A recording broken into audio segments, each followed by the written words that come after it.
He does a good job. It's great to have this facility. Yeah. I've known him since he was a little boy. I was his school teacher when he was 14. Yeah.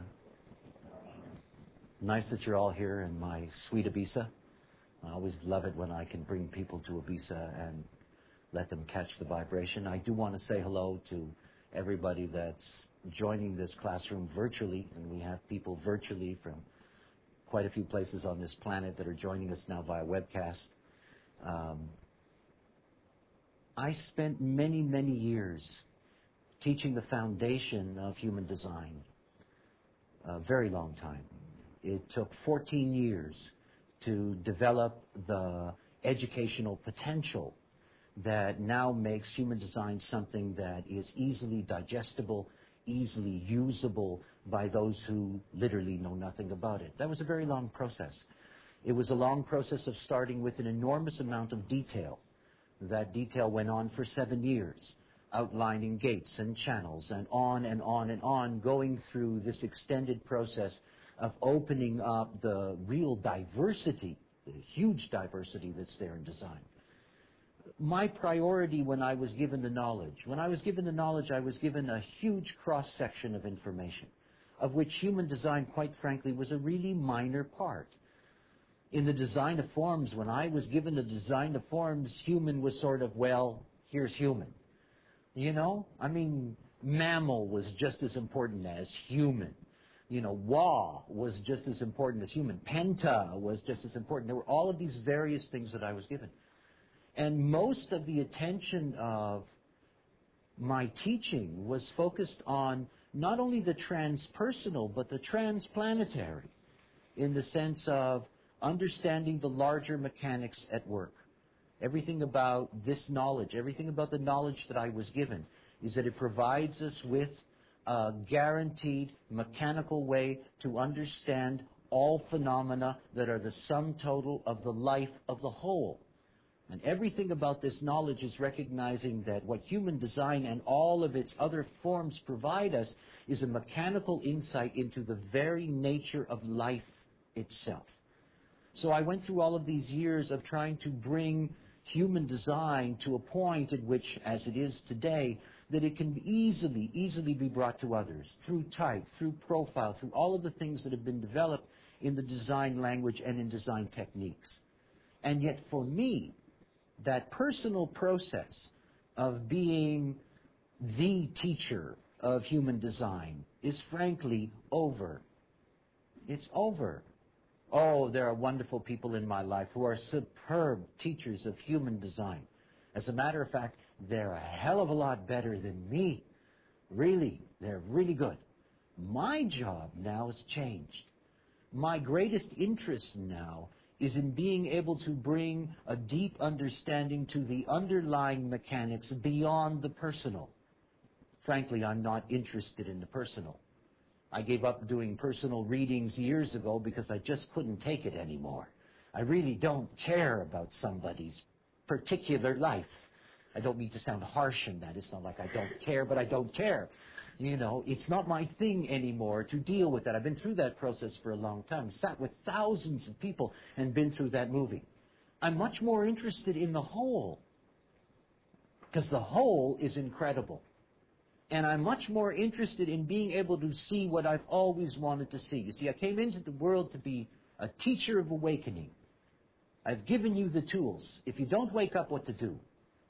But I don't want to deal with the not-self anymore.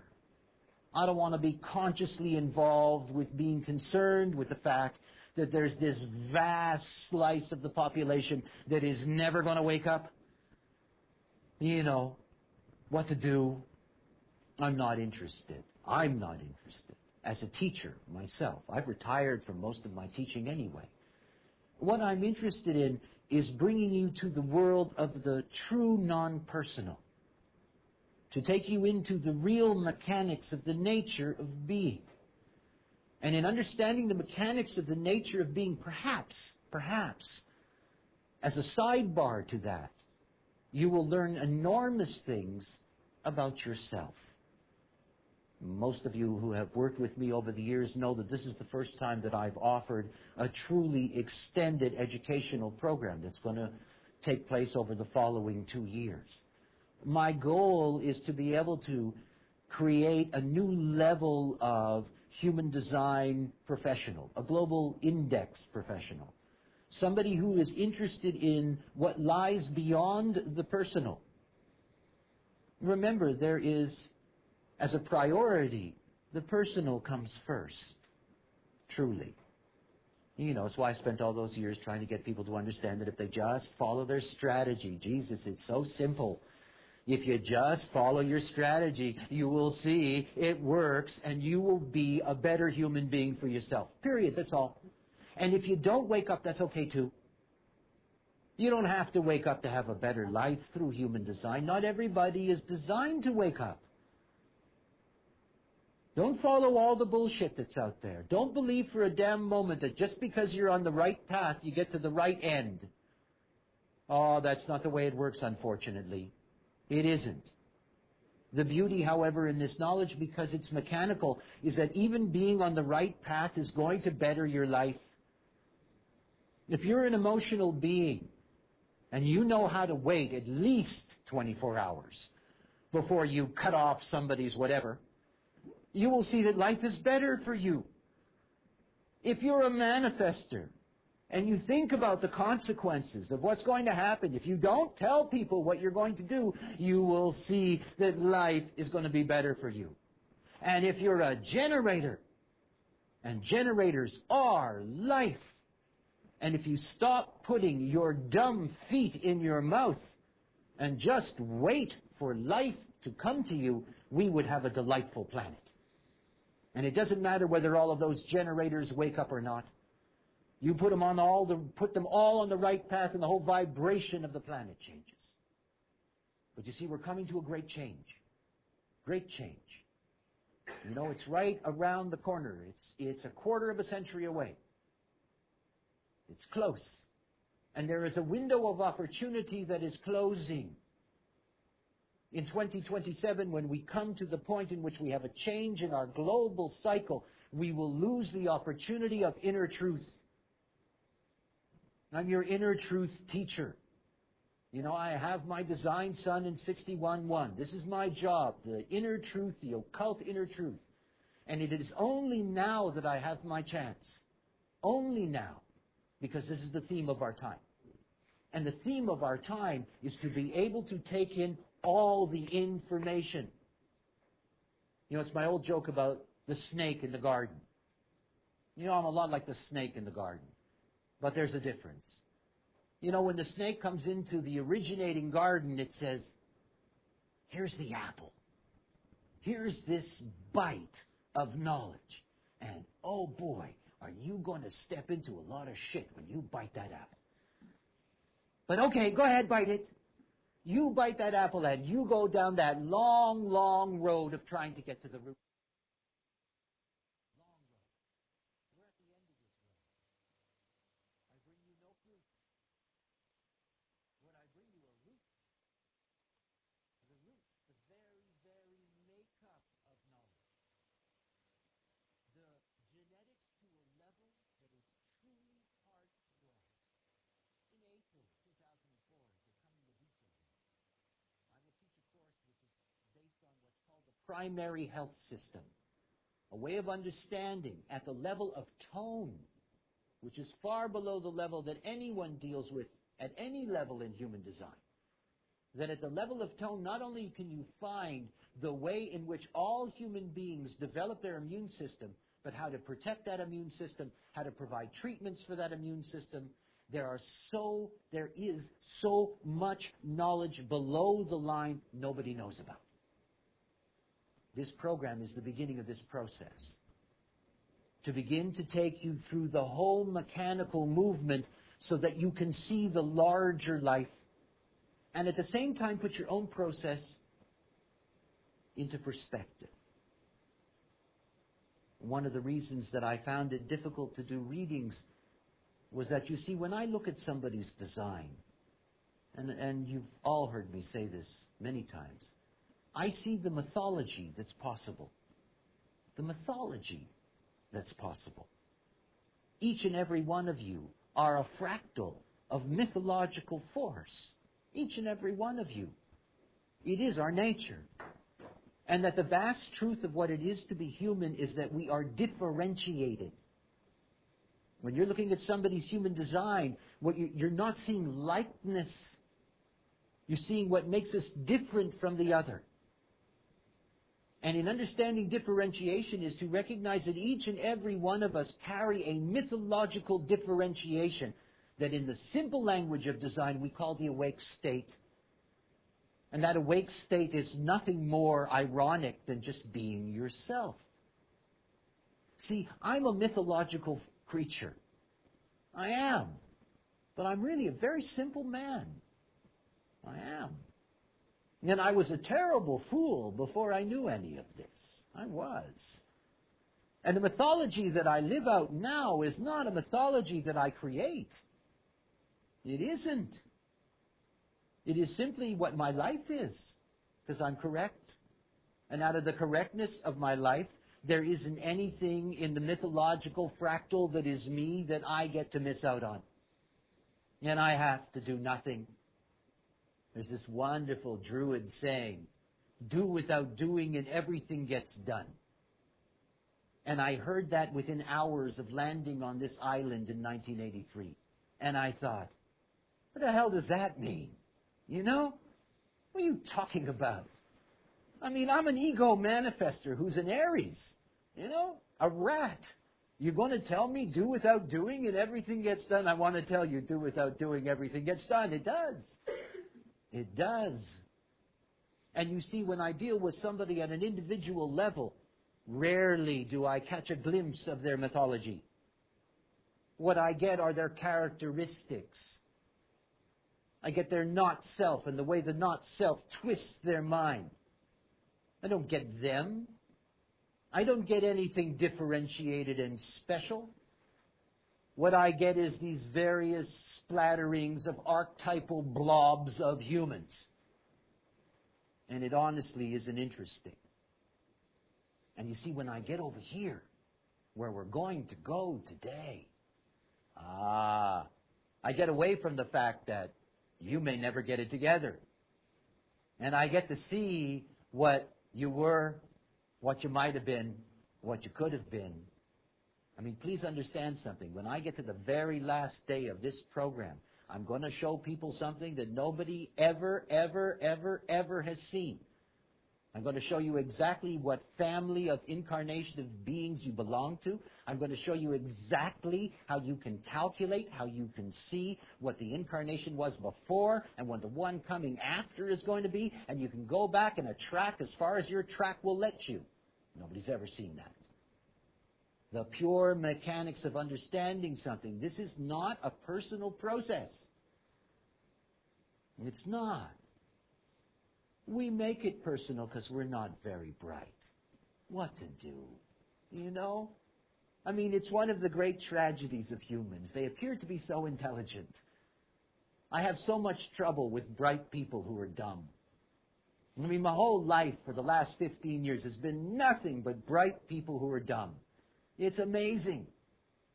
And that dumbness doesn't allow you to see your beauty. It doesn't. All I have to do is look at the body graph. And all I have to do is look at any of the body graph centers and see them open. And in that moment I know the malaise and the sickness, the deep sickness of the not-self mind and how it rules this planet. And how it keeps individuals away from their mythology. And you have one. You have one. Oh yeah, people like to know, oh, I came in on this cross. And I came in on that cross. Yeah. But boy, really begin to understand that. There are no mistakes. There are no accidents. It's a program. Those crosses are purpose. Purpose. God, if there's anything on this planet that I've met that human beings want is to have a sense that their life is useful. I mean, there isn't anybody on this planet Who doesn't want to feel like their being here on this planet is of value? And you can never get there until you live out your role. You can never get there until you live out the values of your cross. And you cannot get there just because you want to. When I first started telling people what had happened to me on the island, they said to me, "Raw." Well, yes, it is. By these minds. How profoundly it penetrates into, and it never, ever, it's a great joke, and yet the undefined center is the only, and the very way the not self rules you in the way it guides you to be wise. And the only way you can do that is when the mind moves from being an inner authority to an outer authority. When your mind stops ruling your life. When your mind stops making decisions for you. Only then. And you see, you can't get there by understanding that principle. You can't. You can't. You have to see that. You can't. The only way that you can transform your mind from inner authority to outer authority is that something else has to be your authority. And you've got to see you can trust it. Otherwise you can't get there. And as long as you trust what is the real authority in you, your mind is left with nothing but outer authority. It's just the way it is. Here we begin something else. Over the next 3 days, what I'm going to do, because this is an introduction to a whole series of thought on the incarnative process, and that I'm going to go through the details of the first quarter, the quarter of initiation, and go through all of the profile variations of all of the 16 hexagrams of that quarter. I'm going to finish with the introduction to incarnation cross sequencing. What I want to do in these 3 days is give you a general picture, a movie, if you will, of the coming, that's today, of the staying, that's tomorrow, and of the going, which is the final day, so that you can see how many steps are in this movie, that you can see the mechanical components of the movement, that you can see how many forms you've had already just in this incarnative process. How many forms you actually live with now in this life that you're normally not even aware of, even if you have knowledge and design. And then what happens to you on the mechanical road out. The coming, the staying, and the going. So let's begin with the coming.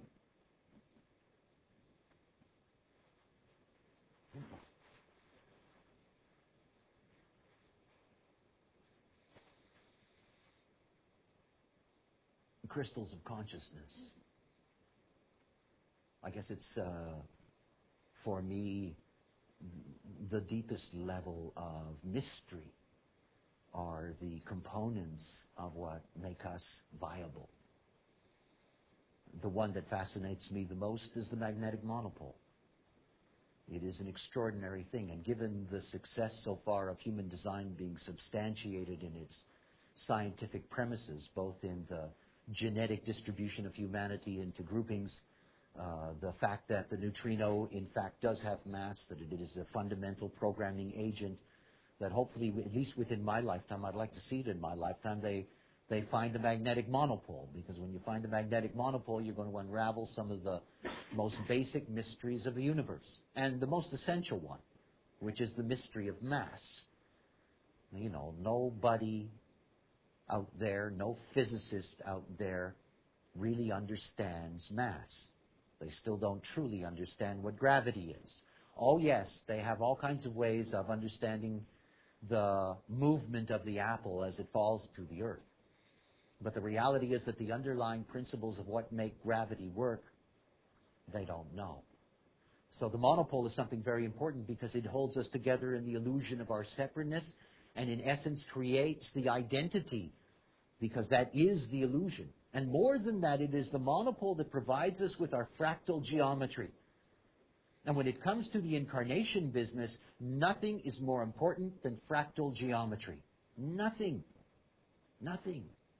I've watched this throughout my entire career as a messenger. There are only certain people that are on my fractal directly. Period. And those are the ones that I will have contact with. I am not the kind of person that will ever have, it'll never be in my career, where you walk into one of these rooms and there's 600 people. And it's not about the popularity of human design. It's about the tightness of my fractal. I have a very tight fractal, period. There are many, many other people who are much better at reaching out to larger numbers than I will ever be. They have different fractals. You know, the teacher that carries a 4, is going to have much greater influence in the end in terms of pure numbers than I'll ever have as me. So fractal and geometry is something that is very, very important to all of us. If you're a transpersonal being like I am on left angle, you recognize right away that your whole life is about people on your geometry. You meet them. And you're aware that you're meeting them because there's some place inside of you that has this cognition. All right, so the monopole is an essential ingredient. What we're going to look at in depth is that we're looking at the crystals of consciousness themselves. In the early years of human design, when I would give introductory lectures, they were really quite a movie. I was trying to teach people physics and, take them through the whole story. I mean, basically what you have is you have a yin principle and you have a yang principle. It's the basic thing. And within the yin principle, you have an archetypal crystal. We call it the design crystal. This is the prime design crystal. That is before it shatters. This is before the Big Bang. In other words, you have a yin principle, which is ultimately what we call the design crystal, and you have a yang principle, the penetrating principle, and this is the personality crystal. These two crystals, what we call the Big Bang, when these crystals meet, they shatter. Now, I also want you to understand something about the shattering.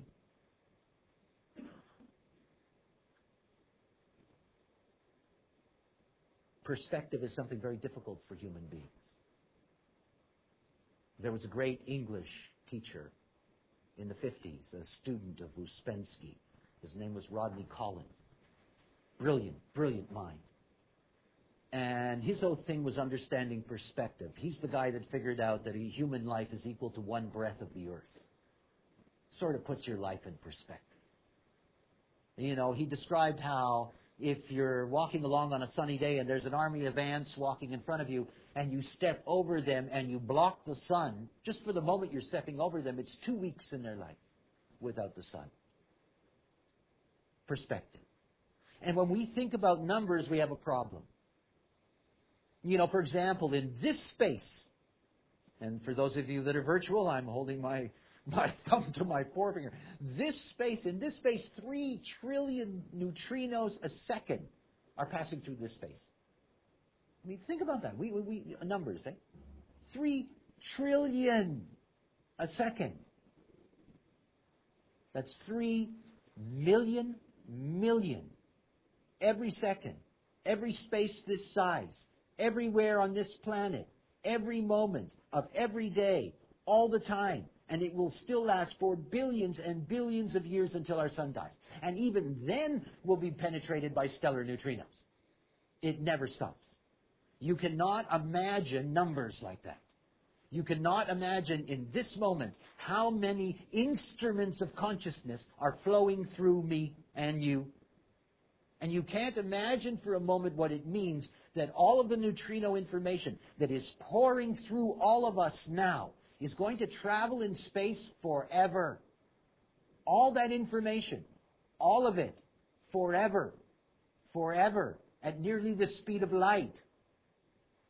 Everything that is done on this planet is informing the entire totality of being over time. Everything. When the first life popped up on this planet, the information, the neutrino information of that first life has already reached the extremities of our universe, what I call the biverse. So numbers. When the crystals shatter, you can't imagine numbers like that. Think about my hand, my arm. Right now, there are cells dying by the thousands. By the thousands. And all of these cells that are dying by the thousand, every single one of those cells has a design crystal.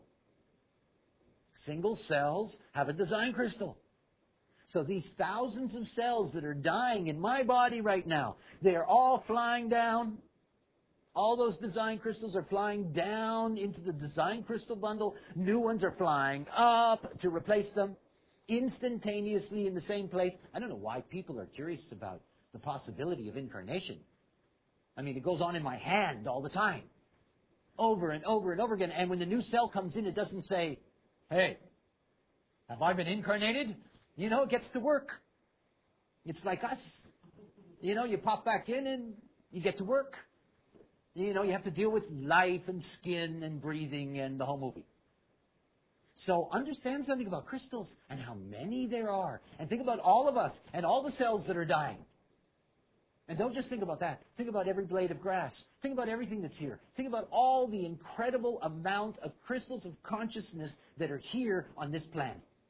It is mind-boggling. And yet it isn't. It's all a matter of perspective. So interesting how distorted our world is the moment we can see. Funny. I had a great experience the other day.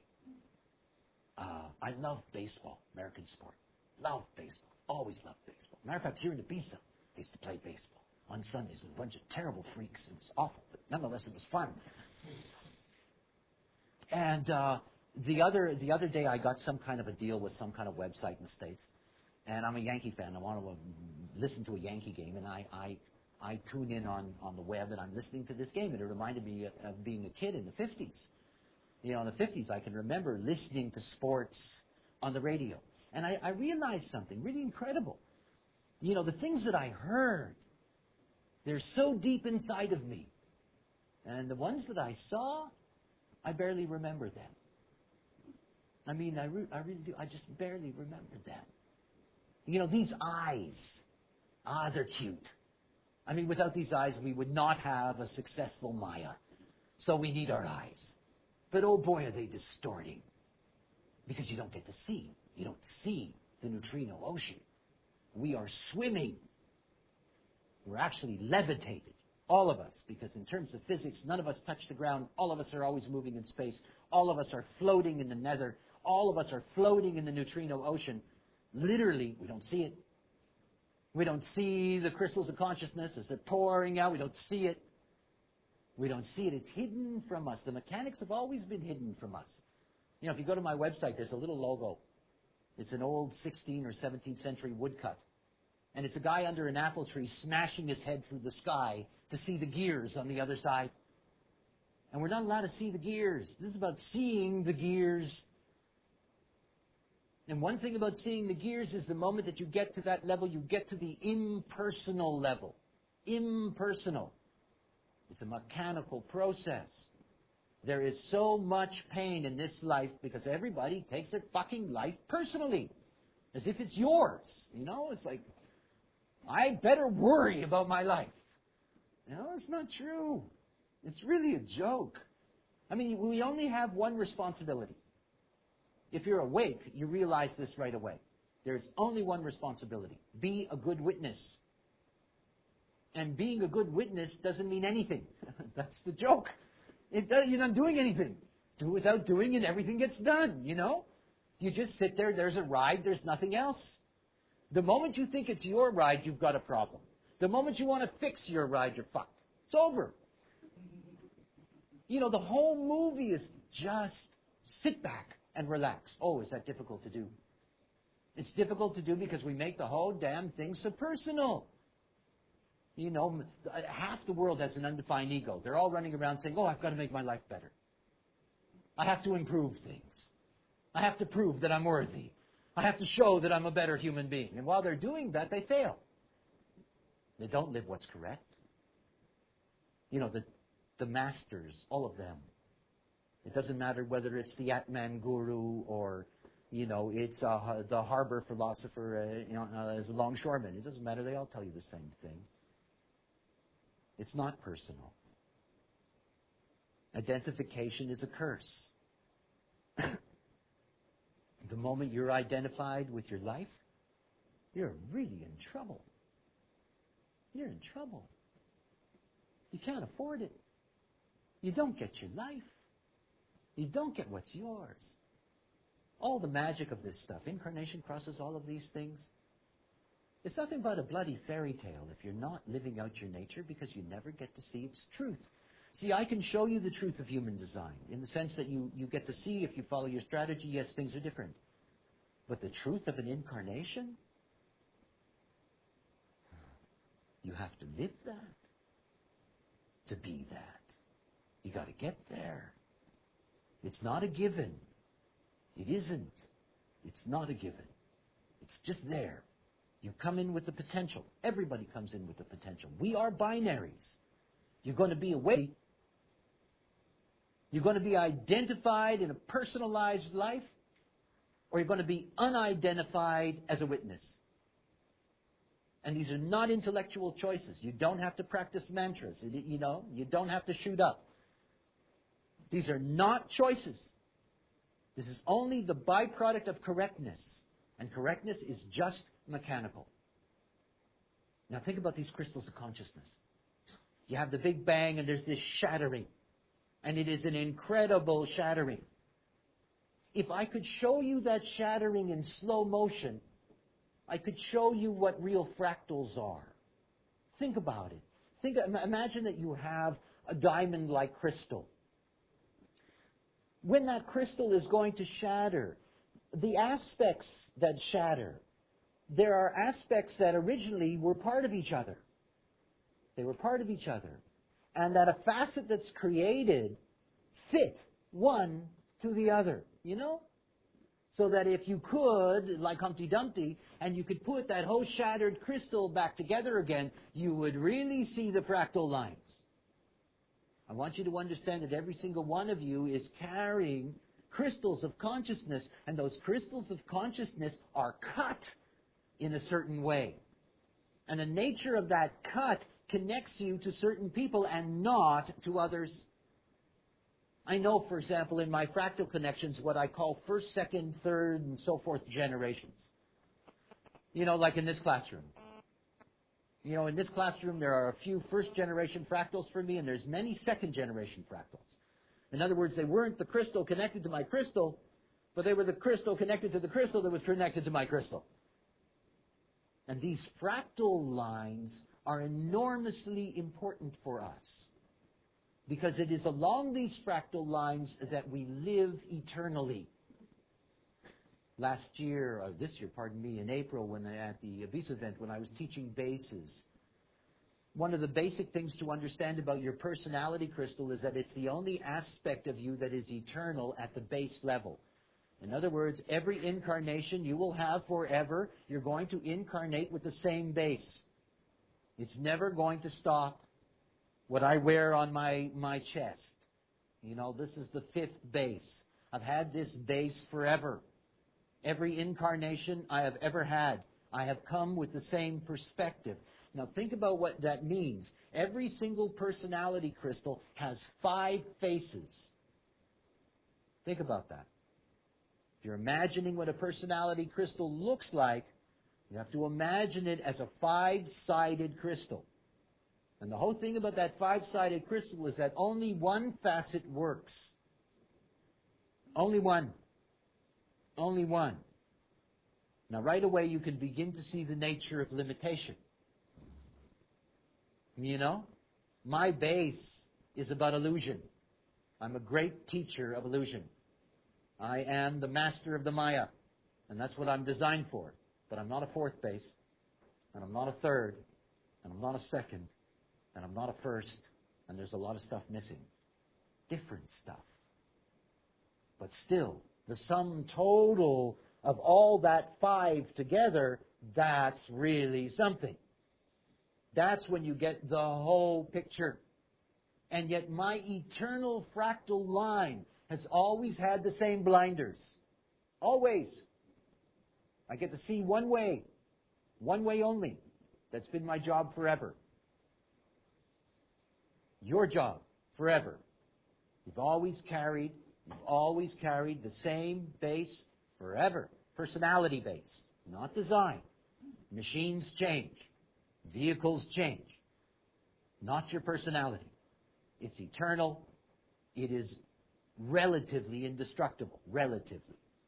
There are phases in the development of the totality in which crystals are annihilated en masse. It's where we get our ideas of hell, because the only place you can destroy them is in the heart of a sun.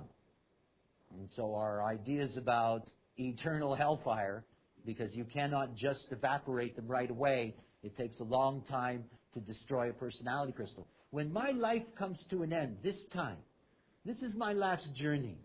When it comes to an end this time, my crystals, both of them, are going to be destroyed. At least that's what I was told. Which means that I'm going to hell. You know? I mean, after all, what to do, right? It's not like I'm going to suffer, folks. I won't. And it's not the hell that's imagined. You know, it's so much about the nature of the mythology. Is that because we have layered our belief systems and our myths on top of mechanics that we did not understand, that basic truths are something that we do not get. You know, that's the point of the mechanics. So first of all, let's look at the difference between the way the personality crystal environment functions and the design crystal. When you're looking at this illustration, what you're looking at, and it's a very rough illustration, what you're looking at is around the Earth, you see that there are groupings, or they're individual crystal bodies. Now, these are actually called bundles. Now, these bundles are famous. They're famous. I mean, if you were to gather together all the so-called channelers in the world, you will see that the only thing that they're channeling are bundles. So there's the Christ consciousness bundle, and there's the Buddha field bundle, and there's the God knows what bundle. I mean, you name it, Pleiadian, Zodian, Zudian, and Hoodian. They're all out there. You know, you can get in touch with the Archangel Michael. He's got a bundle. They all got a bundle. They're working. Sort of. So the first thing I want you to understand is that if you could see the Earth, because here you're seeing it flat, if you could see the Earth and you could see crystals, you wouldn't see the Earth. As a matter of fact, it would be very beautiful. Because what you would see, pardon the joke, is a crystal ball. Eh? A nice, magical crystal sphere. It is our shell. And this should tell you something as well about the nature of how we receive neutrino information, is that we never get it clean. There are no spaces. We do not get it clean. We don't. So the neutrino information that is coming to us, and the most important, the sun, that neutrino information, 70% of our programming, it goes through the crystal sheath before it reaches us. And every single one of us belong to a bundle. And if you were to see, or could count, because I think counting would be better in this sense, all of the crystals that are in a bundle, they vary. Some bundles, as you will see when we get to death, because I will teach you about rogue bundles that become ghosts and demons and all kinds of things. Most of the bundles vary in size from 40,000 to millions of crystals. And the vast majority of the crystals, these are all personality crystals, the vast majority of the crystals never, ever, ever, ever incarnate. So the first thing to recognize about us as humans is that we are specialists. Because we are. We are representatives of the most important experiment of all, which is consciousness in form. This is the great experiment, is consciousness in form. And when you come in from your crystal bundle. And when you go out, you go back to your crystal bundle. Now, obviously, because personality crystals are eternal and they store that information, And please don't misunderstand that. It's not like your personality crystal goes back and says, hey, what a life, man. This was a great life. Let me tell you about it. It doesn't work that way. But it simply means like adding an ingredient to any formula. It transforms the formula. And the moment your crystal goes back, it goes back into the bundle. And by going back into the bundle, it changes the nature of the bundle. I learned this years ago as a classroom teacher. In my first years here in Ibiza, I taught a little country school where my kids go to school now. And I began to notice something that I had never noticed before. That if one kid was sick, the whole teaching experience with that class was different. And it wasn't because the kid was special. You know, there are occasions when it could have been a special child that would have made that kind of difference. No, it was just, one of the kids. And I began to see over the years that the moment that you change any aspect, it's quantum. The moment you change it, everything changes. So the moment the crystal goes back into the bundle, it changes the bundle. So each of us have a cycle. And that we have a cycle in which we come in, we go through the process of being this experimentation in form, and then we go back. That's our process. So when you're looking at this, the first thing to understand is that when I'm talking about the personality crystal bundles, there are tens of thousands of them, and in them, anything from tens of thousands to millions. So we're talking about an enormous number of crystals that sheath this planet.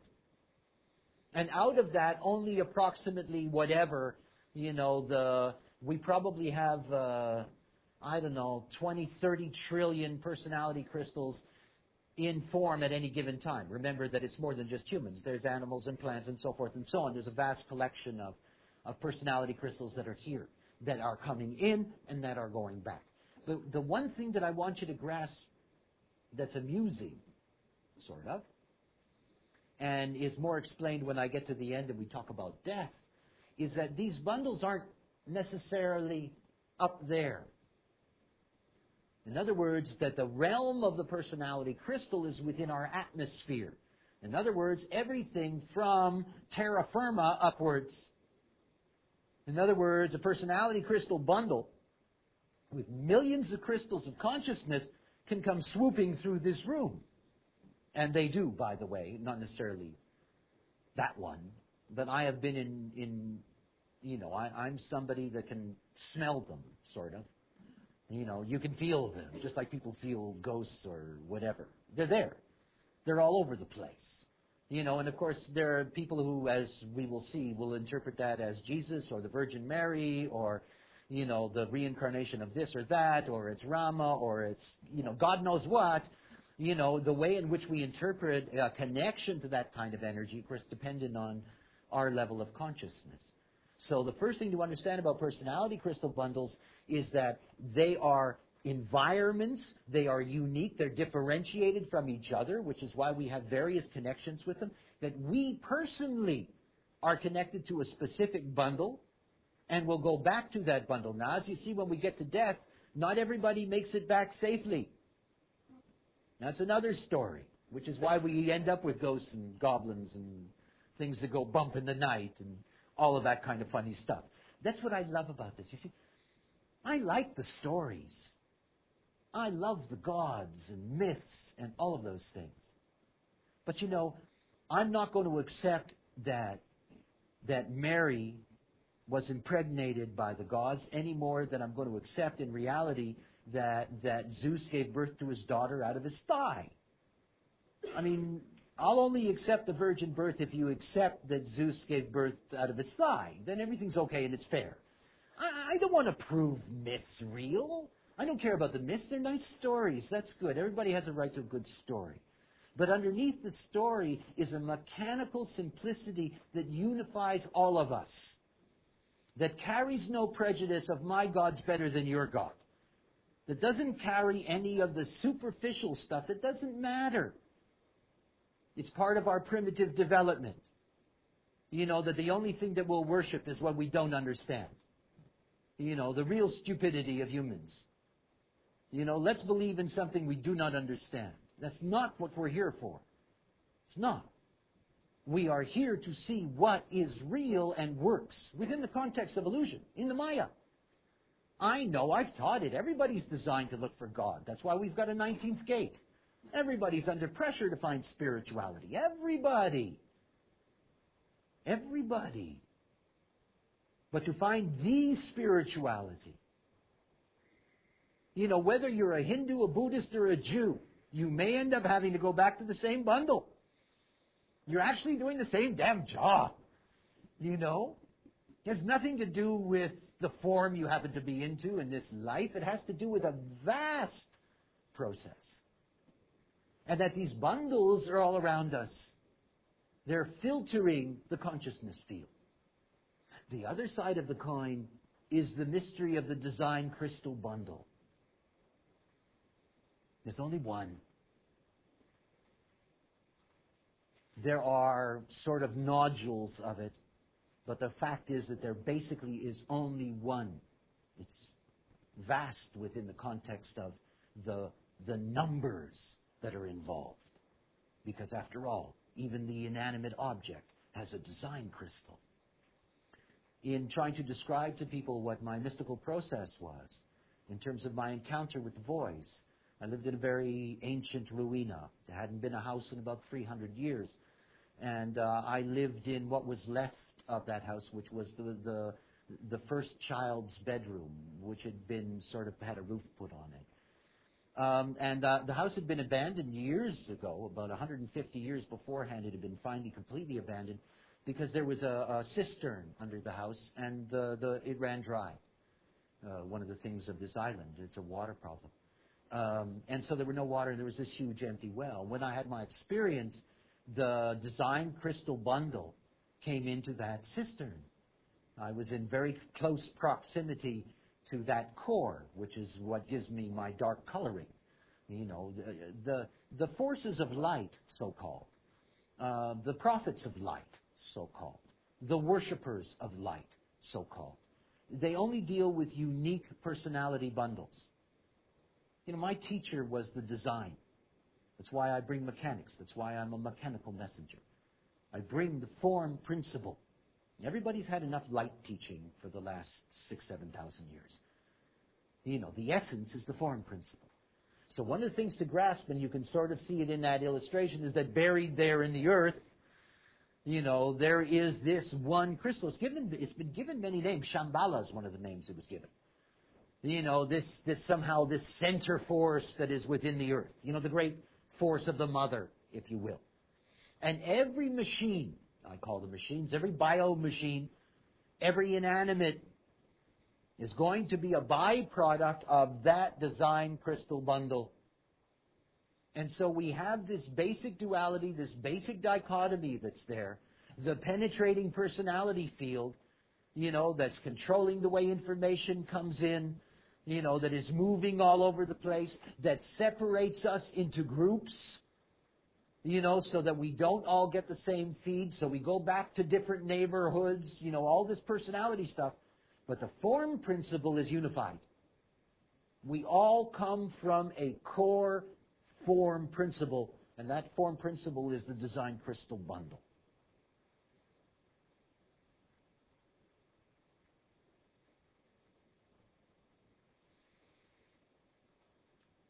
The mechanics of the movement of the crystals.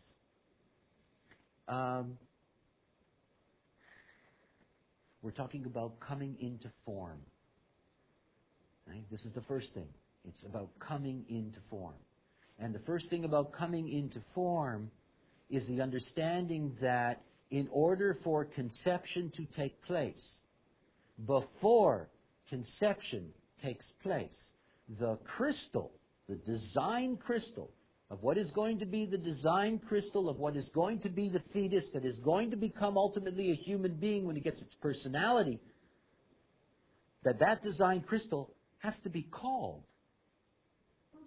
I mean, it's sitting there in the earth. I mean, in that sense, it's below the mantle, and it has to be called. And again, we come to my favorite mystery, the magic of the magnetic monopole. Because the magnetic monopole does something that I love. It sings. mean, I don't have any other way poetically to describe that. It sings a song. I mean, it can't just ask for any old design crystal, can it? No, of course not. See, look, the magnetic monopole is in charge of your fractal. So it's in charge of your geometry. And being a parent of 3 children, I know what it means to have somebody brought into your geometry, and they better be the right ones. Eh? And so the whole thing about understanding that there's going to be a child coming is to understand this is a fractal connection. This is a geometry. And you already have a relationship at the monopole level. Already have a relationship to that fractal and bringing in on that fractal a design crystal. Now, by the way, sometimes that song will be heard by more than one ear.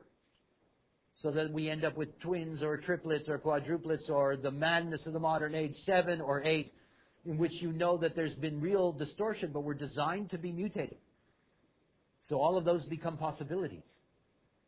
But the mechanical thing to understand is that the magnetic monopole in the male, this is the male part of the principle, the magnetic monopole in the male, what it does is it sends out a frequency. Oh, everything is frequency. Eh? In the beginning, the Word. It's all frequency. Whether you see or you hear or you smell, it's all frequency. And we are nothing more than a vibrating mass and vibrating in space. You can actually hear the music of a human being if you use the right kind of measurement tools. In the same way we can measure the music of the sun. And it's something to understand that your magnetic monopole emits a frequency. And in the moment that you are going to be the receptacle, it doesn't mean, by the way, that conception will take place. It just means there's a timing mechanism. Now, I know things that beyond what I teach, otherwise I wouldn't be a good teacher. And I know my own process that, for example, I know precisely when I'm fertile. And not fertile in the human sense. Fertile in the truly transpersonal mechanical sense. In other words, there's a regular cycle for me in which my magnetic monopole starts calling in a design crystal. And I better be careful because it'll deliver it. And I got enough children. So it's something to think about. So look, there's the magnetic monopole. It's sitting there and it emits a frequency. And when it emits that frequency goes directly to the design crystal bundle. And there's a little design crystal in there going, it's time. They're calling me. This is my song. This is my entrance. I love that, eh? I grew up with variety television. And variety television always starts with a theme song. Well, every magnetic monopole starts life with a theme song. It sings this wonderful song to the design crystal, that comes riding in on the beat. It comes riding in on that frequency, hones into that frequency, enters into the male solar plex center, into the place what we call the 6th gate. And this is the beginning of the incarnative process. Very important to grasp this. This is the real music of life. And it is in the beginning is the Word. It really is. It's a magical, magical expression. Because it is. It's a song that brings you in. It's a frequency that calls you. It's time. Come on up. Let's get the show started. So this is the first movement. The first movement is the monopole sends out its frequency. The frequency goes into the design crystal bundle. There is going to be that design crystal, picks up the frequency, comes back. Enters into the male solar plex system.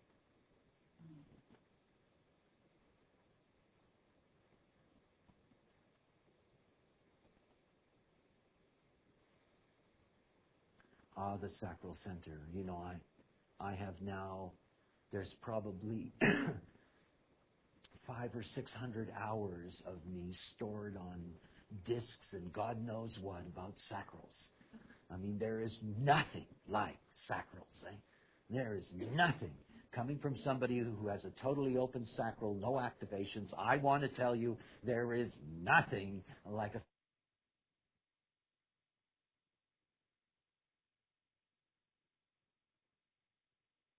life.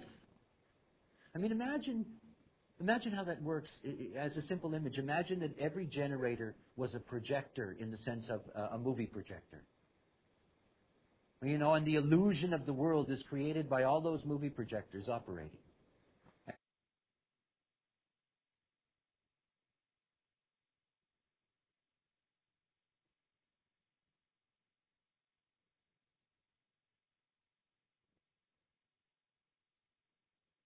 And where life begins, where it begins, is in the sacral. And obviously in the sacral of the female.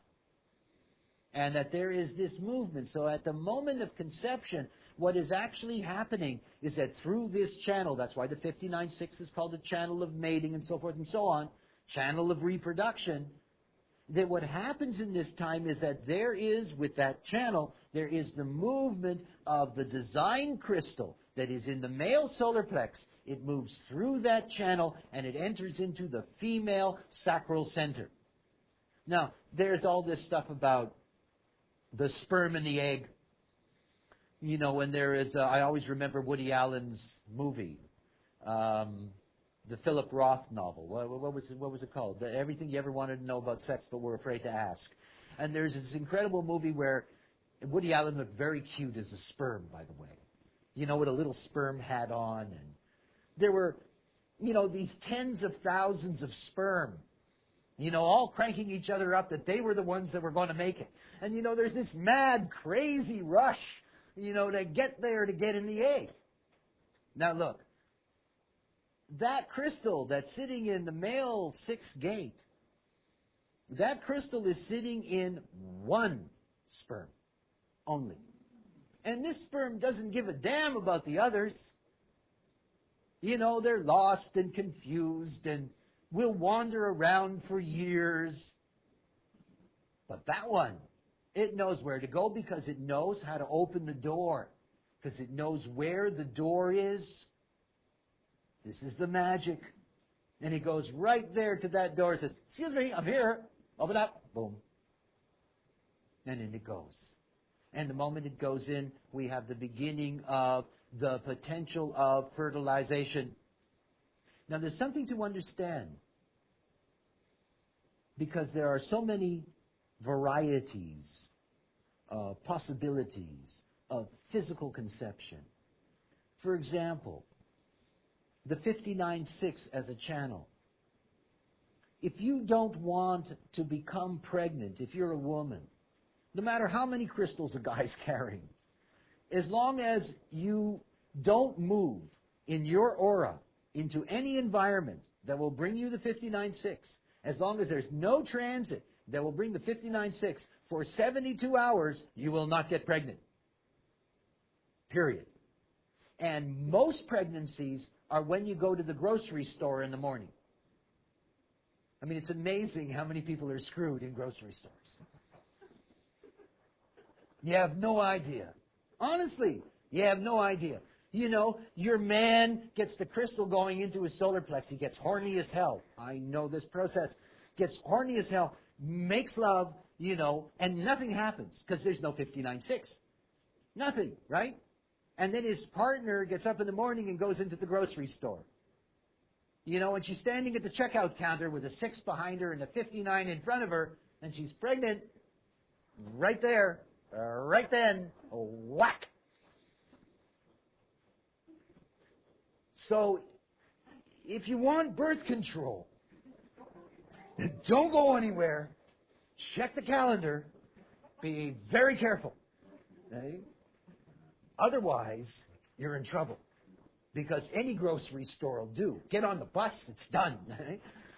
I mean, the moment you walk into a communal aura, you've had it. There is no chance of escape. So something really to understand about this process, because in the early years, when I first started teaching people this, people would say, yeah, but, you know, we didn't have the 59.6 and this and that, and, you know, how come, and so forth and so on. Well, understand how it works. you will also see that this frame, 72 hours, is very important at the beginning and very important at the end. These are bookends. This is an essential time formula. So fertility operates in this window. That's the first thing. And as you will see, the Bardo stage, the potential for transcendence at the end of your life, that this also operates on the same time frame window. It's also going to be a 72-hour window. Again, the binary of what life is. You've got this window when you're coming in. You've got this window when you're going out. You have to beware of, in that essence, both of them. So that's the mechanics of crystal conception. And we'll move to the next slide, and we start a process.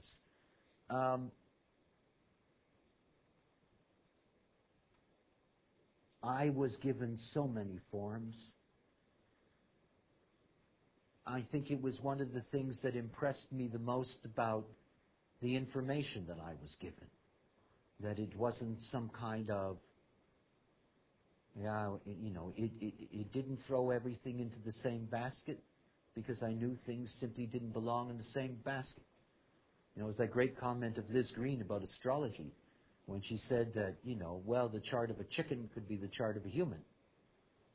And right away that tells you something about limitation. None of us are chickens.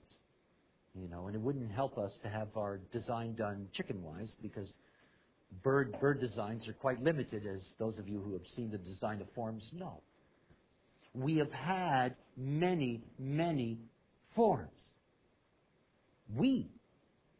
Us. Because you see, coming into this life, that the moment that conception takes hold, that what you're actually going through is a form development process. And a form development process is going to get you to a place where you can support this level of consciousness.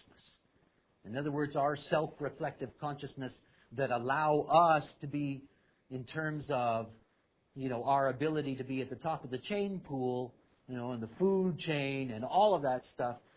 This is our great capacity. We've got wonderful machines, and out of these wonderful machines, we can display all of our various talents and skills. But you've got to have the machine. It's one of the things to understand about all this nonsense about afterlife.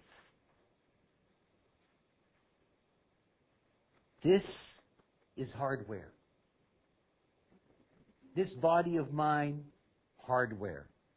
It's like your computer. And somebody gives you a program, software. Our crystals, these are software instruments. And you take that software and you slam it into the computer, and voila, us. You got a great piece of hardware. After all, these bodies are really incredible things.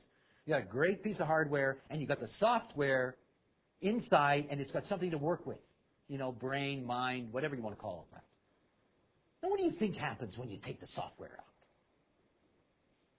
Have you ever held up a disk of software and tried to get it to perform a program for you? Or a function? Okay, now, do your thing. Come on. No screen, no audio, no buttons, no hands, no eyes, no nose, no mouth, no light, no nothing. No nothing, just software. Truly understand that. And the first thing to understand about this moment is that you're not building software. You're building a piece of hardware. You're building a bio-vehicle. And that bio-vehicle is not a life. May all the Catholics display their infuriation now. This is not a life. This is not a human being. And it cannot be a human being until it receives its personality crystal. And that means the third trimester in a normal pregnancy. It's so important to understand that this is the building of a machine. And as I take you through these steps, you'll see that. It's not about being conscious and knowing all these things. It's not about us being ready to experience it. The witness hasn't arrived. There is no personality. It's just meat. Meat. You know, people don't get it. Incarnation. Incarnate. You know, you live in Spain, you ask for carne, they know what you want. You want meat. You know, incarnate. You come back into the meat. That's all this is. It's just that. And to see that what we're looking at is that we're not building software here. We're building the meat package. This is an automobile factory. We're building a model. You know, in the model, given the formulas of the nature of design, the model followed certain steps in its developmental structure. Until you finally get to a place where that car has a back seat. I mean, after all, you cannot be a witness and drive. Not allowed. You know, the monopole drives. The design crystal gives you the vehicle. The personality crystal sits in the back seat and looks out the windows. But you've got to have a back seat. And that back seat, we call it a neocortex. You know, these frontal lobes, how wonderful they are. Our self-reflective consciousness gives us the opportunity to be able to experience, as a witness, the nature of life itself. Through our perspective, obviously. But you don't just get there. They've got to build that machine. And it takes 88 degrees of movement of the sun to build the vehicle. You know, it's the basic binary of the whole gestation process. You begin with 88 degrees, you finish with 88 degrees, and in the middle, it's up and down. In other words, the middle is what moves. So you've got premature births, like me, I was a month early, or like my son, a couple of months early. You know, you have some that are slightly late. The whole thing is you have these two fields, one on one side that builds the basic vehicle. How long that vehicle operates before it gets its personality, that interim, the interregnum space, doesn't really matter. I mean, it doesn't really matter in the sense of the developmental phase. It matters most to the mother. I mean, it's the most difficult phase for the mother. Most difficult phase for the mother in the sense that the mother is being deeply conditioned by what is called trinary crystal consciousness, and we'll deal with that as we move through. But I want you to see again the binary of the mechanics. So you've got this first period of 88 degrees, and in this first period, you build the vehicle. And so all the basic components of what you're going to need, you know, fingers, and, you know, all of this stuff, the vehicle is built in these stages and goes through a very, very set process. In this illustration, by the way, what we have here is simply the graphing of the moment of conception. In other words, this is our starting gun. And it's very important to have this starting gun. I mean, it's one of the most miraculous things. I've been very fortunate, particularly with my eldest son, in that I knew to the minute the conception time. And the analysis that I've been able to do over the years of his information is extraordinary because I was able to go down to the deepest level of his design. And on top of that, I had exact time for his birth. So, you know, I had this ability to really look at the information of his development, and as you will see, because we'll go through it, there are so many insights you can have into the limitation of the vehicle. We all have limitations. So the importance of this chart is not about analyzing this chart for its values. This is simply your starting point because, as you will see, the developmental cycle over the next 88 degrees, it's based on movement of the sun. And that movement begins with the moment of conception. So that when we go to, I'm going to bypass just for the web people, I'm going to bypass the mother and conditioning keys for a moment now and go to illustration 8. This is stage 1. And if you look at this, you'll see that stage 1 is at 2 degrees of solar arc. In other words, that from the moment of conception, it still takes 2 full degrees of the sun before the very beginning of the program begins. And you will notice that in these 2 degrees, it will go to 4 degrees, that in this space between 2 and 4, you're guaranteed the 72-hour period from conception to fertilization. And what's very important about this first stage is, first of all, the visual. Look what's there. What's there is the throat center and nothing else. And the throat center has absolutely no gates. And what it's called is energy conversion. Now, this is the first step. Everything about the throat is that the throat is the master of our physical body. That's why it's so difficult with people who have their minds connected to their throats and are cut off. Splits like that. Because the throat has such power. And it can be so uncomfortable for them because they say things that they can't get done and so forth and so on. But the thing to recognize about the throat is the underlying nature of the throat is the thyroid and the parathyroid. Now, everything about the development of the basic infrastructure is rooted in the endocrine glandular system. And so when you're looking at the throat and you're looking at the thyroid system is all about conversion of energy. This is metabolism. So that when we're looking at somebody in their design and we're looking at their throat, if we see somebody with an undefined throat, we know that they have inconsistent metabolism. So, for example, if they're a child, they may have trouble processing food. They may only grow in certain spurts. They may not talk very quickly when they're first born. It may take them longer to learn how to develop their throat system. They may have problems with their weight. It's one of the common things about the thyroid.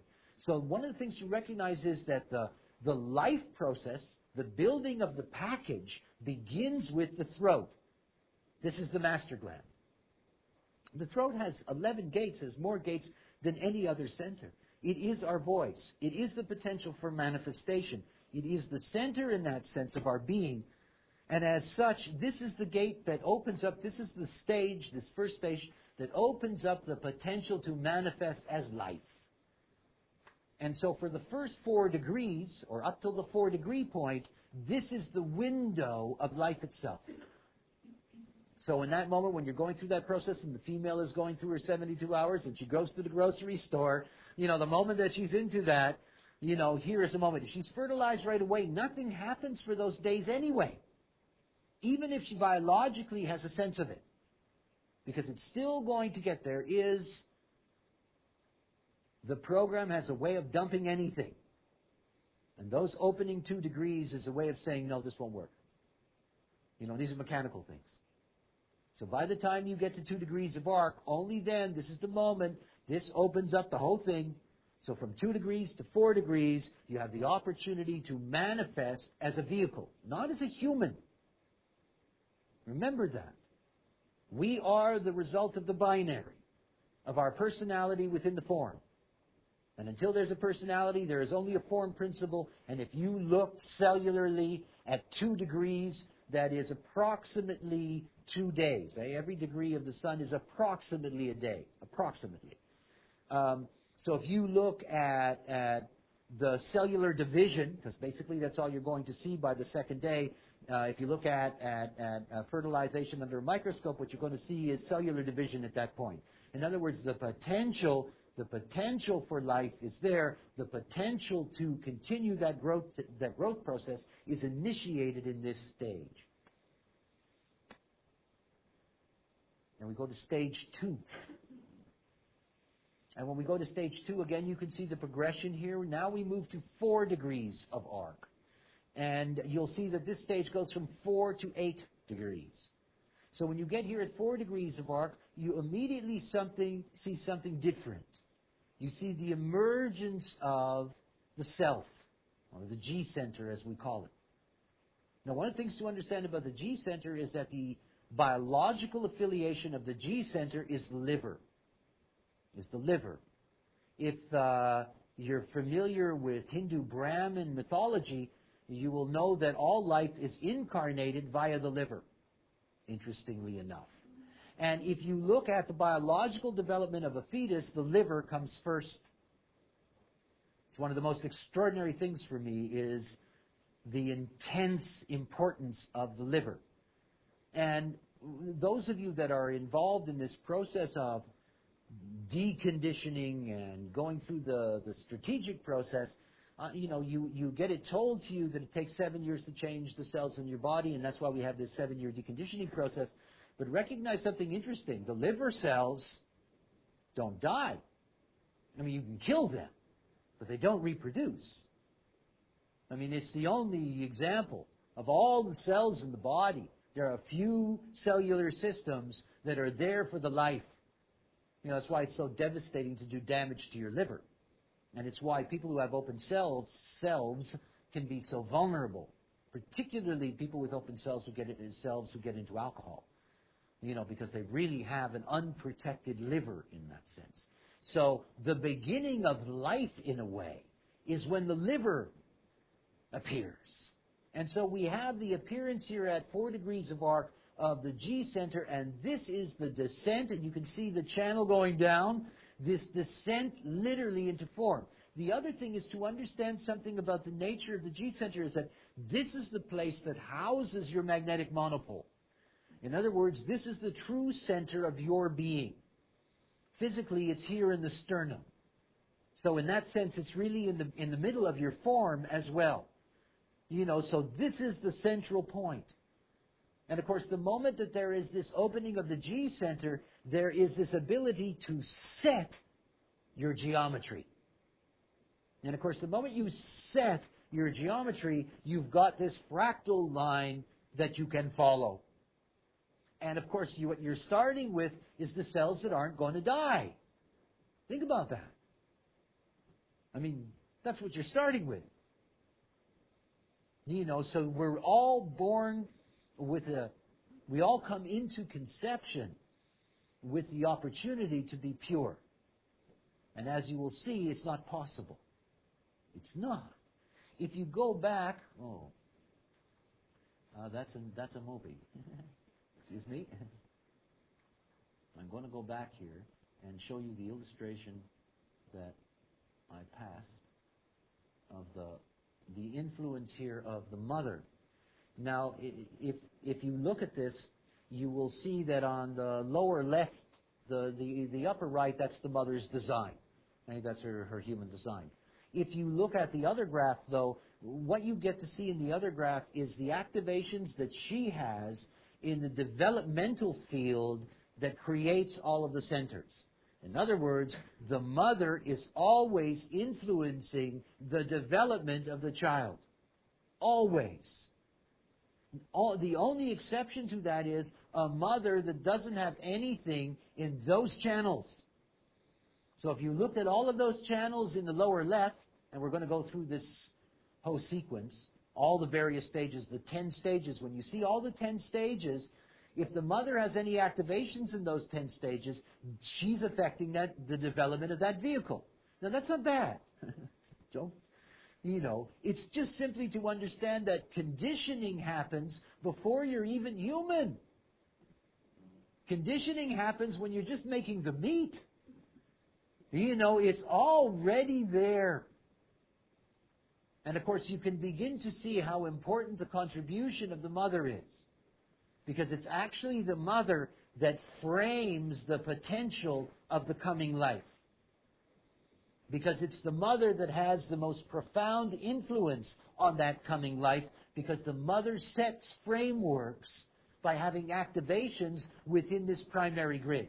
And as the fetus develops, for example, if the mother at stage 2, and I'm going to return here to stage 2, if the mother has, for example, the 31-7, if she has this channel in her design, then her aspect is going to influence the development of that child and that whole child's theme of suffering.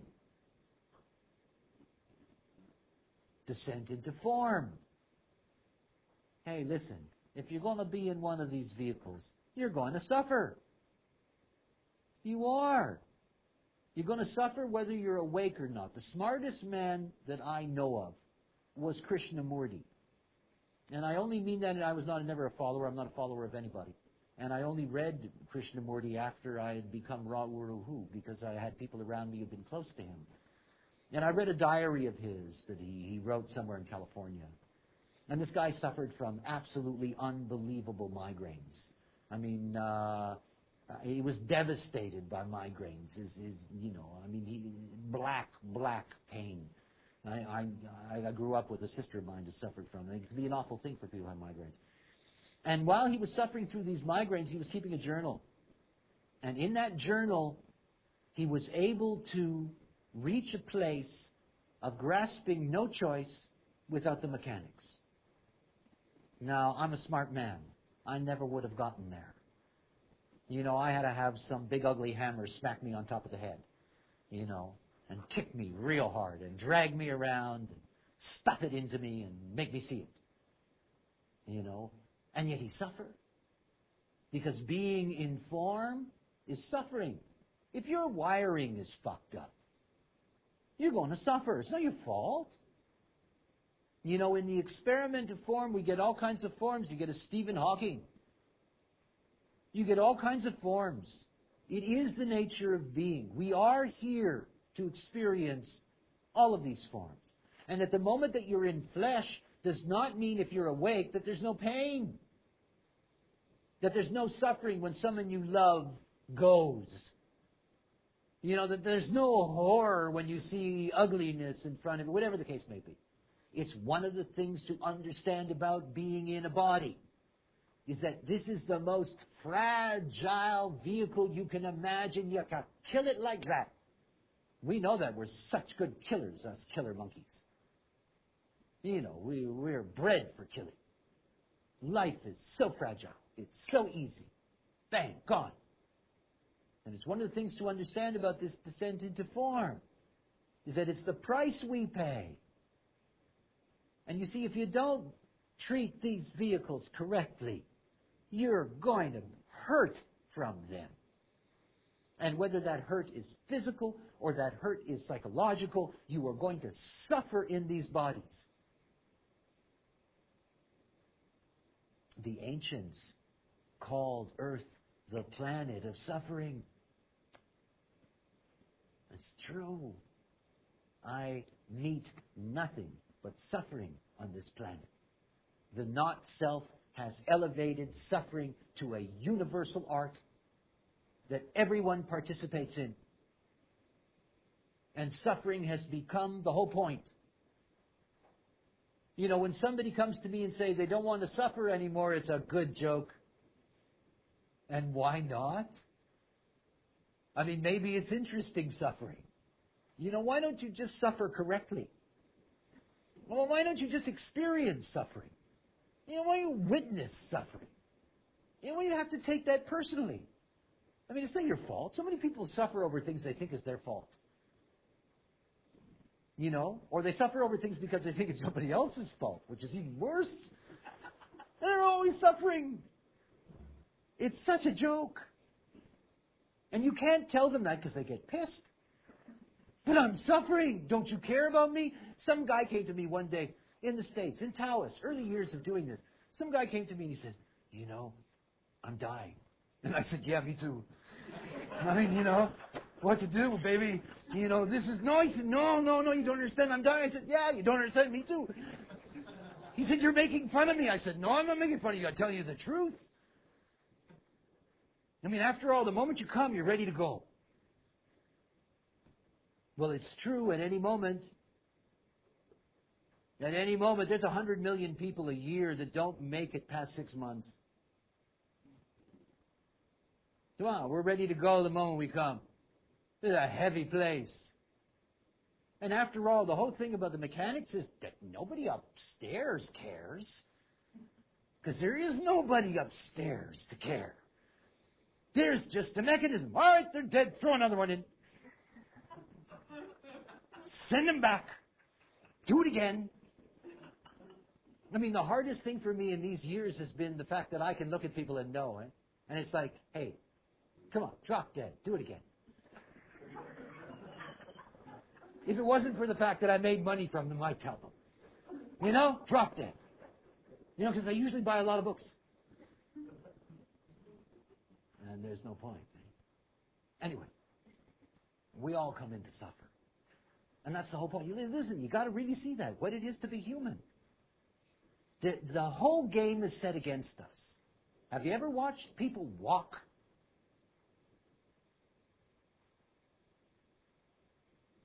Now, have you any idea how funny we look? Do you understand the mechanics of walking? Do you know that when you walk, you're actually trying to throw your face into the ground? And the only thing that saves you from breaking your nose is you manage to get the next foot out? Who designed this machine? I mean, it's not like it's the greatest machine in the... we could improve it, I guess. And the moment you come into one of these machines, you're in trouble right away.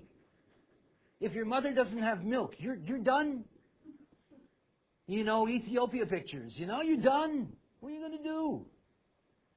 We're so vulnerable from the moment we come into this world. And it's one of the first things to recognize is that the moment you're concerned about that, you really have problems all the time.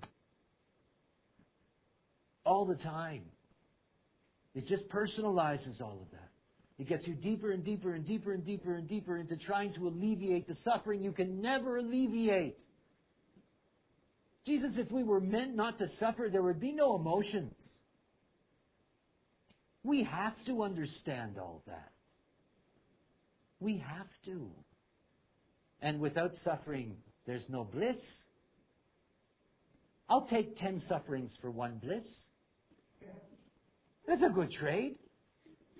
I mean, I know those moments. They're okay. They're worth 10 sufferings. For 30 sufferings, I'll take awakening. It's okay. It is life. So it's a very important stage for us to understand that when you come into these forms, you do not come into the Superman model or Superwoman model. You come into the immediate vulnerable model, the immediate model that says, oh my God, my mother's going to program me. Immediate problems right away. Not only that, you got to get out of there, which we'll get to. I mean, you know how many children don't make it out of there? You got to get out. Life, this is fragile, all of this. It's a very fragile experiment. It's like life on Earth, it always used to bother me that people were worried about Earth. They're worried about Mother Earth, that she's being polluted, depleted, whatever. I mean, we're mushrooms on the Earth's skin. With one little shudder, she blows us all away. Didn't give a damn about it. And life on the surface of this planet is so vulnerable, it is unbelievable. You ask the dinosaurs. 500 million years, man, they strutted around here. Their world. King of the heap. One lousy stone from the sky. I mean, a rock. You work for 500 million years, you figure you're secure, right? Hey? We're here 4 million years and we think we're secure. Are we nuts? One rock, whack, bang, gone. Hey, all the gone. And all these funny little rodents crawling around saying, hey, it's ours now. Yeah, right. The third stage. The third stage is 8 degrees of the sun, and you can see we have a geometric progression. We've gone from 2 degrees of arc to 4 degrees of arc to 8 degrees of arc. You'll see we'll go to 16 degrees of arc. Here at 8 degrees of arc, it's the 10th illustration, we have the disembedding of the monopole. This is when they bring out the trumpets. There's somebody coming. This is really the moment. There's also something else about this that I love. See, the magnetic monopole and the design crystal. They're together like this. It's like the monopole is embedded in the crystal. So that design crystal that the male calls up has this monopole embedded in it, and it goes in, and the monopole's directing it. Now think about the magnetic monopole. It sits in the G center, and the question of the G center is there love? answer is no, not until you die. And it's not an answer that human beings like particularly. See, look, we have a cosmic magnetic monopole in the sense that in the original design crystal was the original monopole. And that monopole is holding together what we call the biverse. And love doesn't live here, it's somewhere out there. And what the monopole is trying to do is bring back all the design crystals. You know? Come back here. Come back here. Because the moment you come back here, we're all one again. So think about this moment of the disembedding of the monopole. When the monopole is going to stand alone in the G center. The moment it stands alone in the G center, if it could speak and think as a witness does, the first thing that it will say is, where's love? Where's love? Where's love? And it's going to do it its whole life. And of course, we, crazy people that we are, we run around our whole lives going, where's love? I think I have it. No, I used to have it. Well, tomorrow I'll have it. No, I have love over here. No, there's some love over there. Is there love over there? You know, all you need. Anyway, we're not here to find love. And I hate to sound like a guru. We are here to be love. And that's very different. We will never find it. We cannot find it. The only way you're going to find it is to die, and then you lose your hardware, and you can't even enjoy it. Because that's the moment, and I imagine that's the only way that real love works. You know, when you're dead, it's perfect. You know, you notice all these famous dead couples? Their love was, it's eternal now. Yes, it's perfect. You can turn it into any kind of myth you like. So the first thing after suffering is that we end up with a machine that's going to spend its entire existence looking for something that it can't find. And it's really the story of what it is to be a human.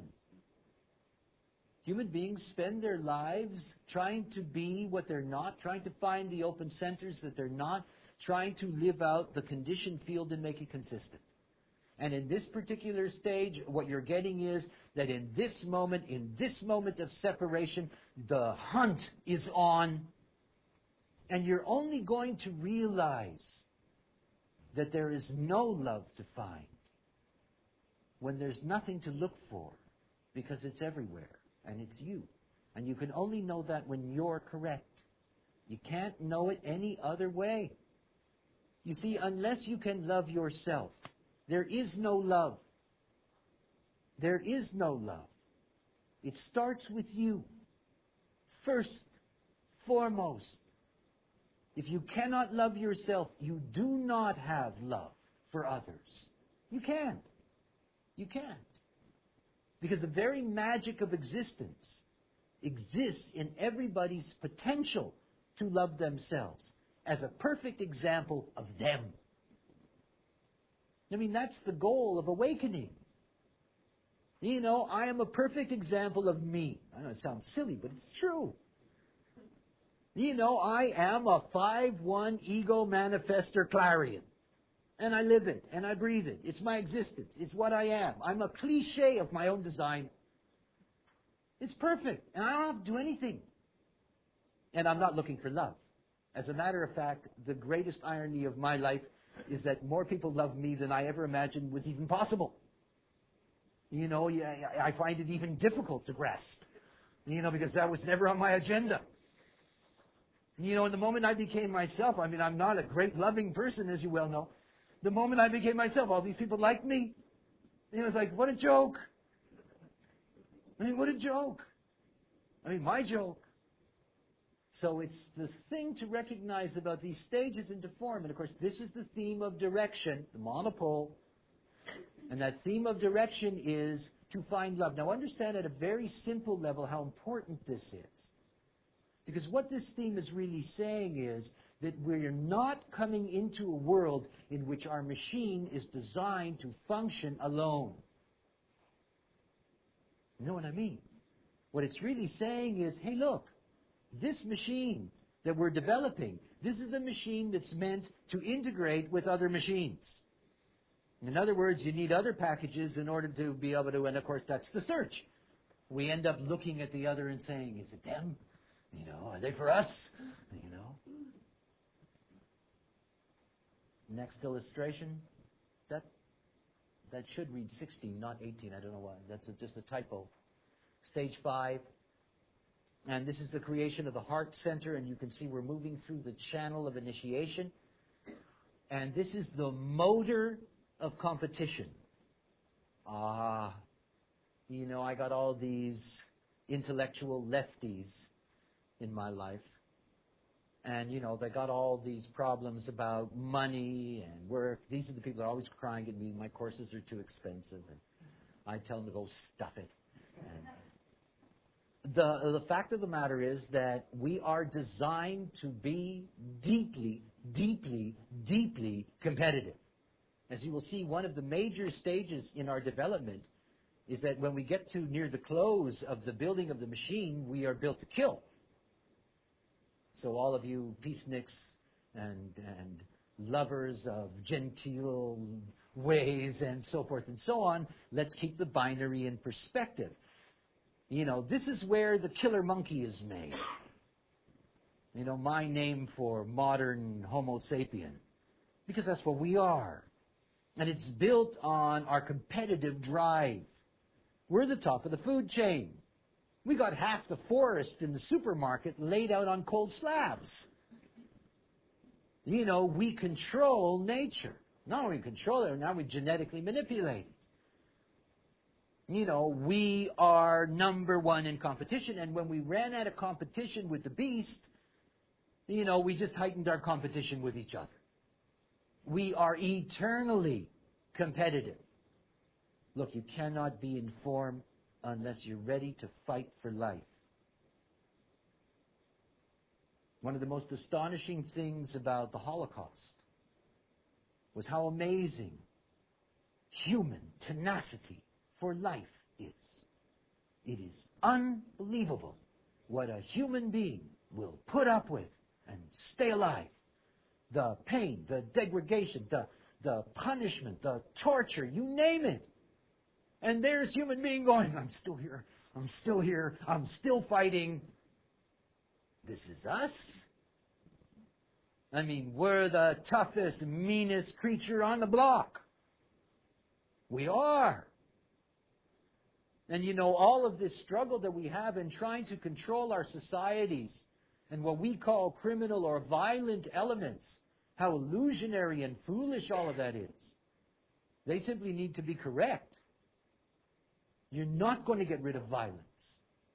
You're not going to get rid of these things. As long as we are in these forms, we are as likely to love as we are to kill.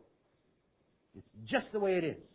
And as you'll notice in this movement, we're very likely to kill for what we love or what we think we love.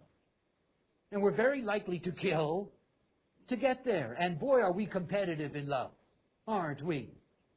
And are we competitive in our directions? Aren't we? I'm going to get there first. You know, if I don't do it, somebody else will. So competition is something. This is the theme of survival. This is the power of the ego. In the 26th gate of the ego is our thymus and our T cells. And I truly want you to understand something about T cells. T cells make Nazis look like schoolgirls with cookies. You know? I mean, you want to meet the devil? You go inside your body at microscopic level and introduce yourself to a T cell. And it will eat you alive. Instantly. I mean, it makes horror movies with big alligators look, you know, benign. We have these savage, savage, savage warriors in us. They keep us alive. They protect us. They'll eat anything they don't recognize. And if you think that that only stays there at that level, see, when I look out at any classroom and I look at women in my classroom, I always know that if they have a baby and they're under threat, you've got the most savage beast you have ever seen in your whole life. Scare any man to death instantaneously. You know, all of this sweet, well, we should, and blah, you put them in that situation, I want to tell you, you see this come out. They'll kill you. Quick. Quick. Unless we come to grips with our physical nature, we can never transcend it. As long as you're in the grip of the frailty of being human, because part of our frailty is that in order to be at the top of the chain pool, we have violent capacities. Otherwise, we wouldn't have gotten there. They would have eaten us. Hey, did you hear that Roy of Siegfried and Roy got eaten by a tiger last night? Ah, shit, I love that. Yeah, in Las Vegas, on stage. I mean, he's not dead, so I don't wish him any harm. But you know, trained tigers really bother me. I don't want to see tigers trained on a stage going through loops. This tiger didn't like that. You know? You play coochie-coochie with one of these days, you know, drag them off the stage by his neck. And you see, if we weren't smart and violent, they would have eaten us a long time ago. All of us. We've had some very heavy competitors. Really heavy competitors. Bears and dogs and mean creatures. But we're smart. The greatest competition we had in the last 40,000 years is from dogs. They beat us to the food all the time. All the time. You know, so what do? You say, hey, look, let's be friends. We're so smart, eh? And then we chain them and beat them when they don't do what we want. We make them dependent on us. Hey, I'll give you free food. You know? We got rid of our greatest competition, turned them into man's best friend. We're smart. We're violent.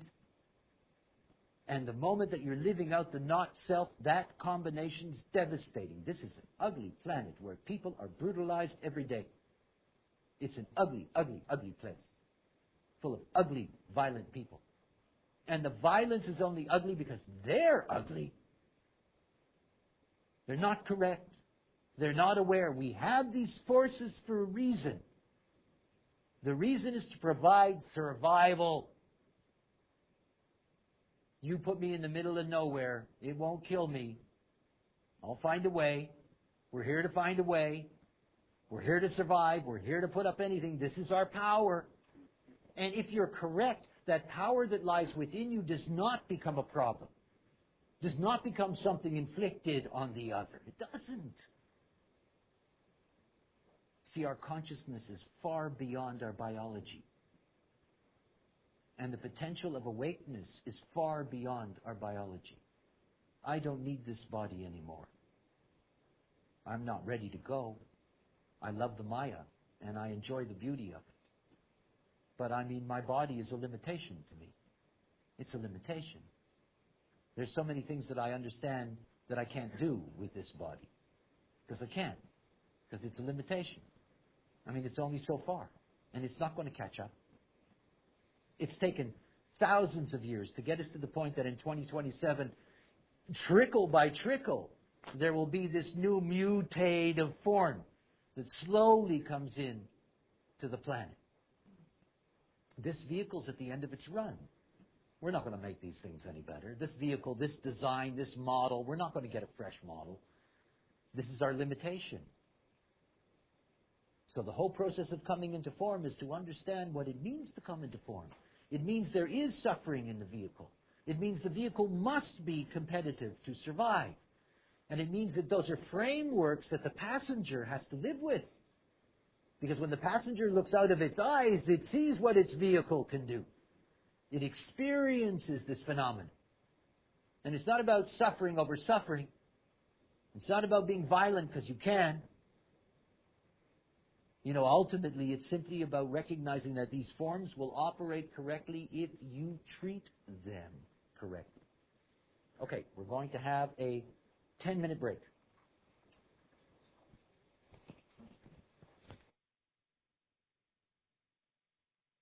The gate that's coming out of the splenic center, but it doesn't have the gate that's coming out of the heart center. And one of the things that we know about the reptilian world is that this is the cold.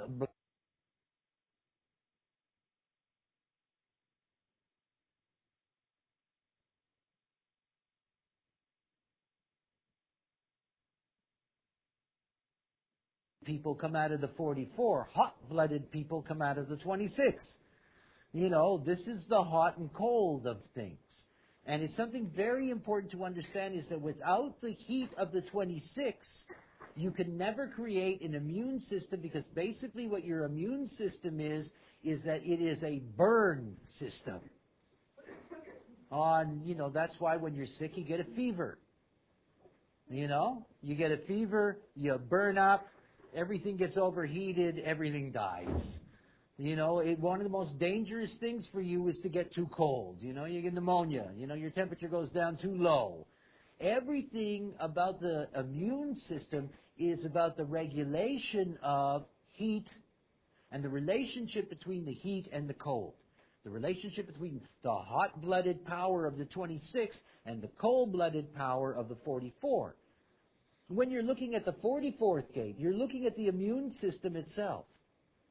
When you're looking at the 26th gate, you're looking at the thing that directs the immune system in its development, the thymus, and then provides the soldiers, the T cells, the hot warriors that are going to go in there and burn it up. For example, I'm a 26, I have no 44. So when I was a kid and I would get sick, boy, would I get hot. I would get so hot that my parents were certain that I was just going to evaporate. So there was all these cold things around me and stuff to try to bring my temperature down because I run hot. It's October now, and I still cannot sleep with any covers on my bed. I just run hot. Put the covers on, I start sweating right away. This is running hot. There are people who are cool, there are people who are hot, but the secret of this is understanding it is the immune system that gets built with this. Built with it. It's why you say you catch a cold. What does that mean? If you think about it. It doesn't mean anything. What do you mean you caught a cold? It is cold or not. But the reality is that any kind of infection is a byproduct of the way in which your temperature system is operating. People talk about getting a chill.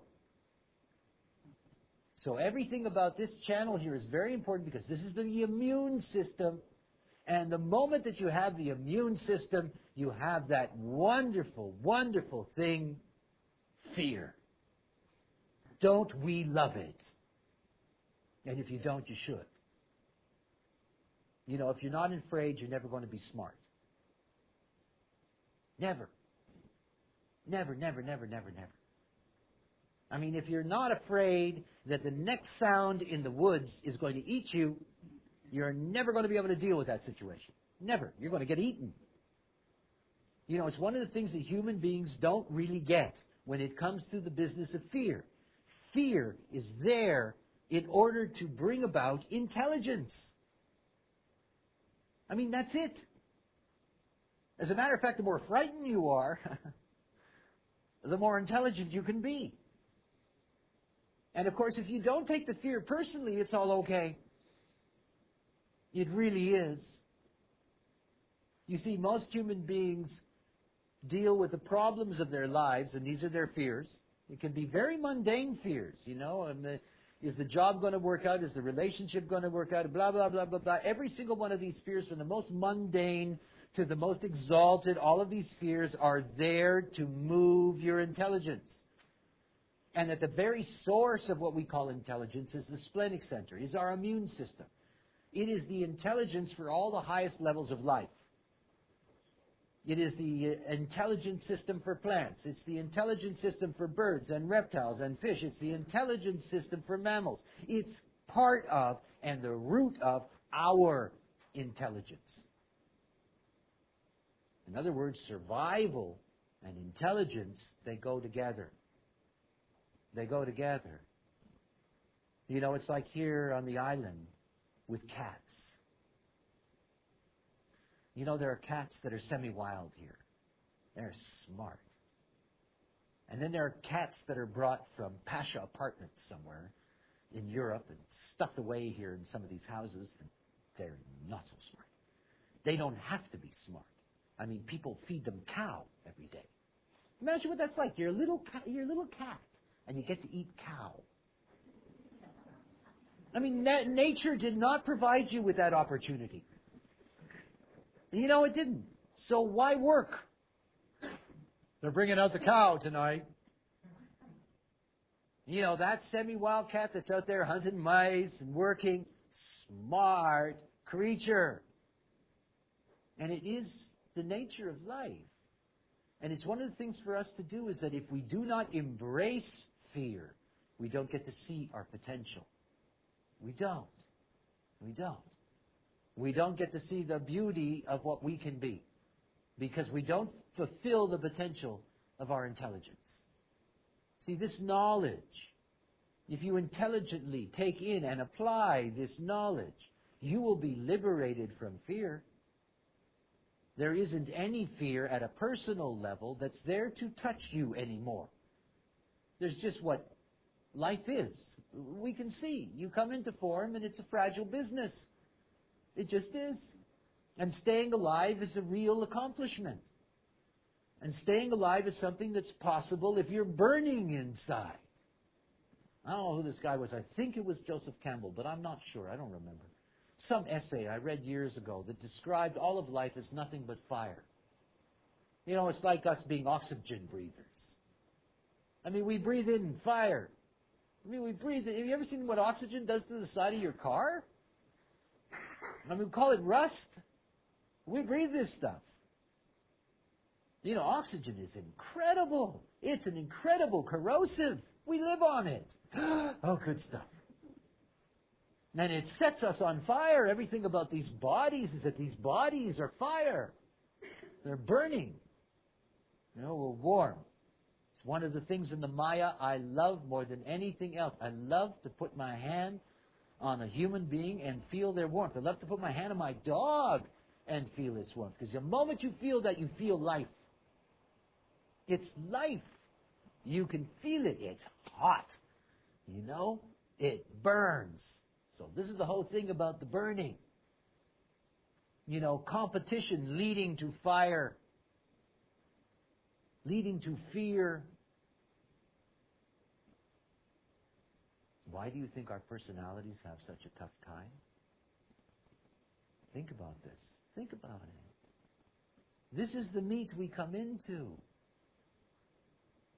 Personality crystal is just software. It has no choice but to accept the environment it's dropped into. And this environment, as you can see, is prepared for what the world looked like 4 million years ago. This is 4 million year old stuff. These packages. We're way out here in the 21st century with our personality, consciousness, and our body is still trying to recover from only being a hunter-gatherer. I mean, you have to see that this package has a different role than the consciousness that experiences it. The package is only here to stay alive, and stay alive only until it dies. You know, there's a little thing inscribed on the machine when it goes out of the factory, this thing dies. You know, we all die. These are limited models. We rent them. It's like beer. You know, you never stay in the package very long. You know, out you go.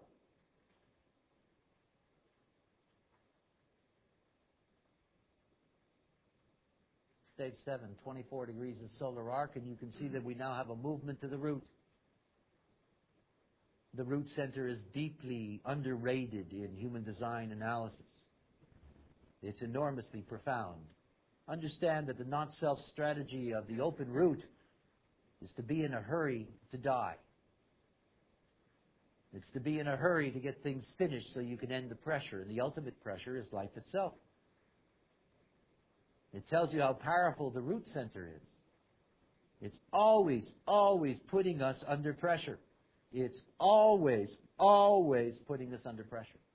And the pressure here, this is all about whether or not we have the competency to survive as a success. It always spooks people when I get to this place and the description of the mechanics that the vehicle has a kind of malfunction potential. And it does. See, look, that's the channel of struggle. And the channel of struggle is about the fulfillment of purpose. No gate in human design is more absorbed in purpose than the 28th gate. To not have purpose and carry the 28th gate in your design is to be somebody who is devastated by what life has offered. Because everything is about the struggle to find purpose. Everything. Everything. And you see, you cannot be competent unless you strive for purpose. I mean, please understand that. That's the pressure. That's why this exists. We are under pressure to be competent not as functioning human beings, but as the archetype of our genetic material. We're either going to be the best example of our model or not. No middle ground. You're the only example, so there's no middle ground. You're either going to be the best possible or not, and the whole thing is finding competency. If you're not competent, you cannot deal with the fear. If you cannot deal with the fear, you cannot be competitive. And if you cannot be competitive, you're not going to make it. You're not. You're not going to be able to stand on these funny two legs. You're not going to be able to make it. You'll be one of those many ones that their lives are either short or sad or both. And never forget that. We are deeply privileged. We are deeply privileged here. Most of the world suffers. 3 billion people live on around €1 a day. There's 1.5 billion people on this planet that don't have access to fresh water every day. There are 40,000 babies that die every hour because they don't have diarrhea pills. I mean, you know, let's not forget what Earth looks like, what the not-self realm of pain and suffering and being in form costs us, and how much of life and incarnation is nothing but mindless turnaround. In and out, in and out, in and out, in and out. A breath of the earth, one human life, it doesn't care. The earth has lots of time to work out this experiment. Doesn't matter how many times you come roaring in and roaring out and roaring in and roaring out. There's nobody to care. So when you have the chance, you know, you have to grab it. That's what this is about. You fulfill your purpose through being competent. And competency is directly related to your intelligence. It's directly related to your ability to be able to grasp the essence of what it is to be you. You.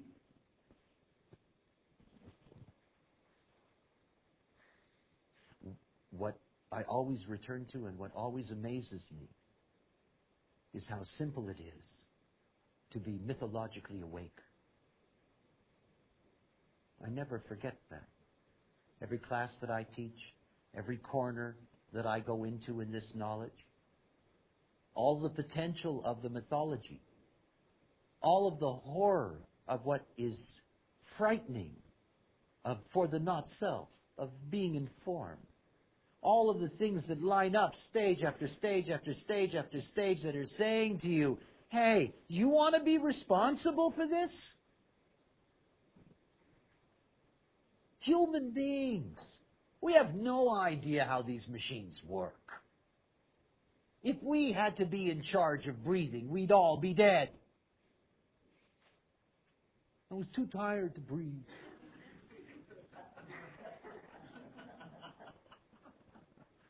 I was watching TV, I forgot. I had to do something else. I mean, think about what it would be like for human beings if we had to run our functions. I mean, we wouldn't have anything else to do. And we wouldn't be able to run the whole thing. Most of us would be bedridden. You know? I mean, hard enough just to order the brain, let alone that you get limbs moving. And yet here we are thinking, all right, we're in control of this life. This is my life, and I've got a problem, and I'm going to fix it. Yeah, right, good. See, all of this is about choicelessness.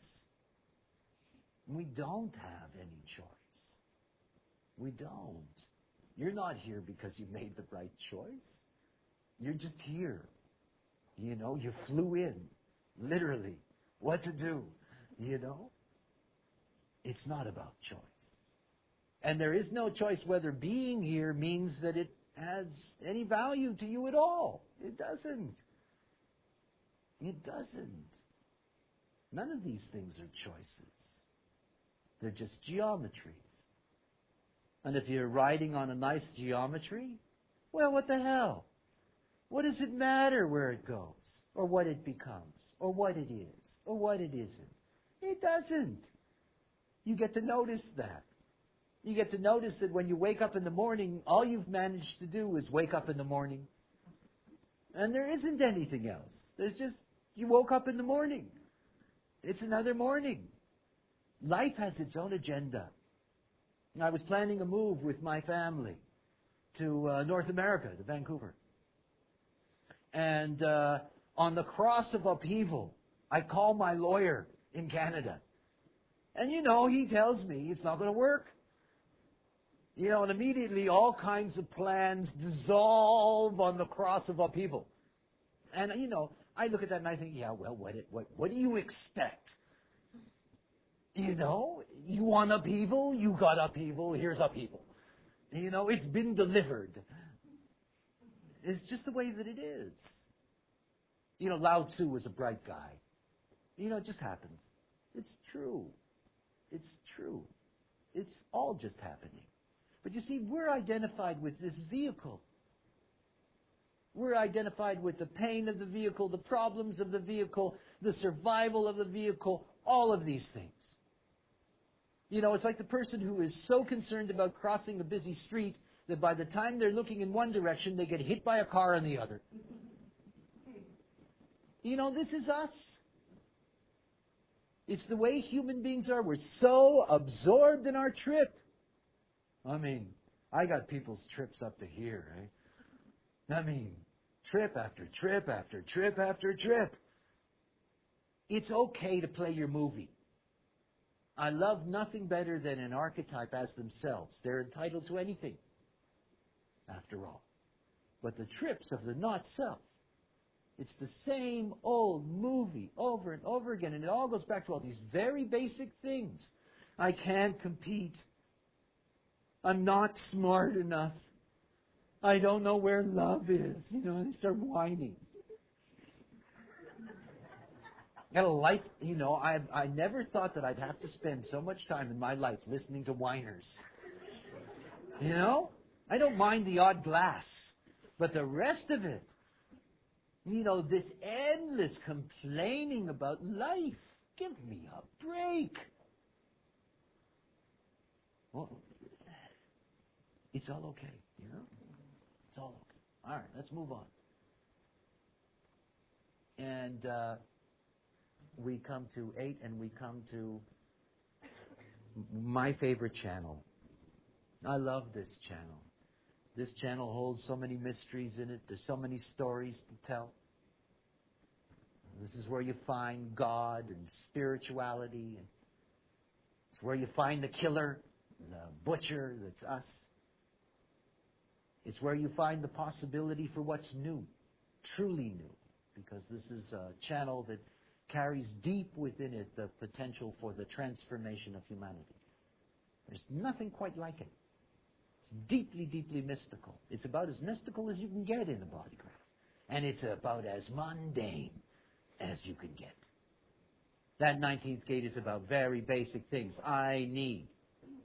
This is the pressure to need. To need. See, mammals don't have this. Nobody else has this. We have it. It's in our design. We're needy. We are. And there are certain things we need. We need food and we need sex. See, we're not fussy. It's not like it's a big list, eh? Short list. When you come to the 1949, that's the movie. Look, I want to eat and I want to make love. If I can eat and make love, everything's okay. You know, and then the new ones will come and we feed them, okay, so that they can grow up and eat and make love.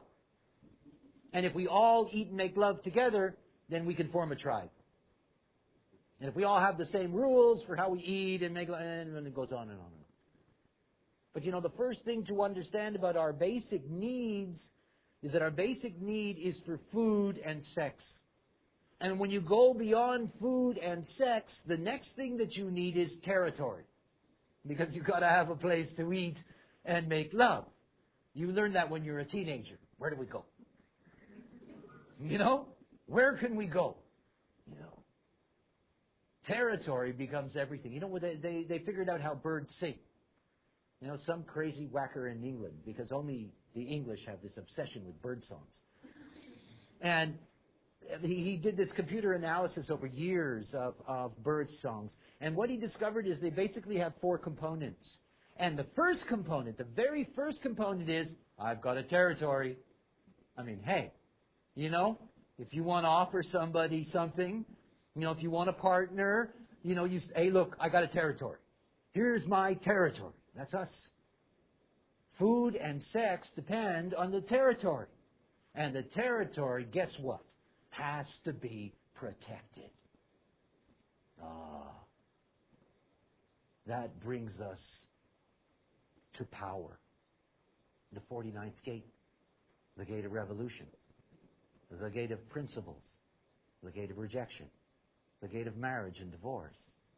The gate of the sacrificer and the sacrifice. The gate of Abraham putting his son on the stone. This is the real power. This is the power that says, no, you don't all get to eat. Only the good ones get to eat. Only the ones I like get to eat. Only the ones who did their job get to eat. And the 49th gate, as a butcher, is a killer. It's very good at killing animals to make sure that the resources are there for food. But there is an inherent problem in this channel. Is that the 19th gate calls for God. It calls for spiritual recognition. It is constantly looking for a greater force. And at some point or another, that greater force cannot be human. And this is where God comes in. God wears the robe of the 49th gate. You know, like Yahweh. I'm a heavy God. You fuck with me, I fuck with you for 100 generations, baby. I mean, your seed's going to rot forever. Heavy duty. Not only heavy duty, but you're not quite sure whether they're real or not. You know? I mean, you get a year of drought and everybody's going, God fucked us. You know? And of course, at some point, At some point, because we're designed for this, this becomes the authority that can mold us. And so at this very stage, the so-called development of the nervous system, and this is about resource capacity, and I could talk about this at many, many levels, but this is an overview. Resource capacity, that one of the fundamental resources that we need, remember these packages were designed to find others, to look for love, and to be able to compete against nature. You're more successful with others. And the more intelligent you are, the more capable you are of successfully fighting against others and protecting your environment, until finally this leads you into the tribe. And you go deep, deep into the tribe, and the tribe says, all right, we have our territory, we can protect it. We have our animals here, we've got our food here, we've got our warriors. You know, we're going to protect it, and what we need now is one thing. We need glue. Glue. And God is the glue. The big G. Right? Tribes make love to each other and eat the same food. It is one of my things about diet that I try to stress, is that if you're eating tribal food, you're not going to advance in your consciousness. You're not. It's a deep limitation. You know what? One of the basic reasons we hate is because of smell. It's one of the basic reasons we hate. You know, the nose is the 44th gate. It's deeply connected. The sense of smell. Everything about the tribe is smell. The first pejorative was, they stink. You know, you got a tribe that's on the other side of the valley. And that tribe happens to have garlic growing there. So they become garlic eaters. And to the tribe on the other side of the valley, on the other valley where there's no garlic, they don't become garlic eaters. These people smell different. They smell different. You stink. And they do. Because their shit smells different. It does. You know that when a stranger comes into your house, everybody knows that. You walk into the bathroom and it's like, oh my God. And it's no worse in terms of value to your own. It's just, it's alien. It's alien. It stinks. It doesn't belong to your whatever. And it's the first thing to understand about the nature of diet. How do you think tribes were controlled? They were controlled through sex, food, and God. You all ate the same food. You all screwed in the same genetic circle. And you all believed in the same superior force. This is how you made a tribe viable. Well, that's good 10,000 years ago. It's all right, sort of, 5,000 years ago. It kind of begins to break down as you move along after that. Because you see, we're not, in the end, simply tribal. And the reality is that the tribe is deeply threatened by individuality in the collective because it has no God root. God is not its glue. It isn't. God's not my glue. I'm a pure freak. I don't know what they mean. I understand the forces. All I know is that gods are costumes. They're costumes on mechanical forces that are easily describable, which I've described many times when I've done rave cosmology. They're just forces. I don't need to anthropomorphize that into a hero. Nor do I need to have a force that's so superior and frightening that I've got to bow down and be a servant to it. I don't, but that's my nature. When you're dealing with the tribal nature, you're dealing with the most powerful forces for violence on the planet, and we all know it. And the closer you get to the tribe, the closer you get to religious fanaticism. And you get to those people that want to live in the 14th century, the 13th century, the 12th century. They want to go backwards. They want to go backwards to the old ways, to the old food, to the old this, to the old that, to the old fixed laws. All of that to go back to the fundamental principles of this channel. And yet to see that without it, we have no beginnings. We don't have the basis for community. We don't have the chance to be able to develop and survive as a species. Again, remember, the great difficulty for us is that our consciousness is ready to be way beyond the limitation of our vehicle. I mean, Buddha hated it. You know, Buddha's trip was, let me out. And don't let me come back. You know, let me get the hell out of this thing. See, my philosophy of life is there's no better place to be. I'd rather have hardware. I'd rather have hardware. I mean, at least there's something going on. You know, there's a movie. You know, the movie is magnificent. It's beautiful. But you have to really see in the nature of how we develop that this is built into the vehicle. Where's my glue? You know, my kid's been raised with no religion. Nothing. They're interested in religion. Goddamn priests on my hands. You know, that's what happens. Where's the glue? You know, I got tribal kids. They're running around saying, where's the glue? Why don't we have this? Why don't we do that? Why, you know, where's the glue? Hey, I got no glue. I'm not like you. I don't need the glue. And it doesn't matter whether you explain it away or not. It's built into us. My machine needs glue. You know? Oh, it's really hard for human beings. You realize how many people have been killed in the name of God? I mean, can you possibly imagine? I mean, it's impossible to imagine how many people have been killed in the name of God. It is absolutely impossible to imagine how many people that is. It's extraordinary. I mean, my God's better than your God. I smell better than you. We get better sex over here.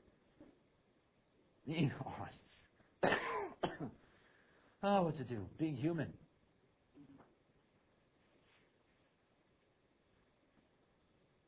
Now we come back to the 64th degree of arc, so we're 2 months into the process, stage 9, and we're looking at what's called the sex wave. And of course, what you're seeing here is you're seeing the firing up of the machine. There's no other way for me to describe that than the, you know, it's like one of those old Model T Fords, you know, these cars that you had to crank. You know, this is the cranking line, you know, and you zoom, you know, and away you go, you got a life. You know, because this is setting in the most essential element of what it is to be a form. Make more. I mean, if you're going to be a bioform, your first imperative, once you figured out how to survive, is to make more. You got to make more. And I mean, we're under enormous pressure to make more. And again, it's in the machine. You know, it's your mind saying, no, I don't really, oh boy. You know, because it's not up to your mind. Sexual organs talk all by themselves. They don't need a mind to direct them. They know immediately. You know, they have their own, all right. We have this deep biological genetic imperative to reproduce. And as those of you who have studied Penta with me know, that reproduction pressure doesn't let go until you have 3 children. And we're not very good at producing 3 children anymore, unless you're desperately poor and HIV positive. You know, the reality is that most of the tribes of Europe are dying out. In Spain here, the reproduction rate is 1.2. That is not enough to replenish the tribe at all. That all of Europe, all the tribes of Western Europe, they're dying out. You know, this is one of the basic imperatives. Make more. And if you don't make more, you're in trouble. Because this form is going to drive you crazy. See, look, I started off by saying to you that we're in a very special time. That we're in a time for the potential of inner truth. And if you look at that, and you look at the population explosion that has been taking effect since the advent of the nine-centered being at the end of the 18th century, what you'll see is this exponential growth in the potential of genetic mutation. We've never had so many possibilities for mutation ever in the history. There's more people alive on the planet today than have ever been alive on the planet. So we have this enormous potential for mutation now.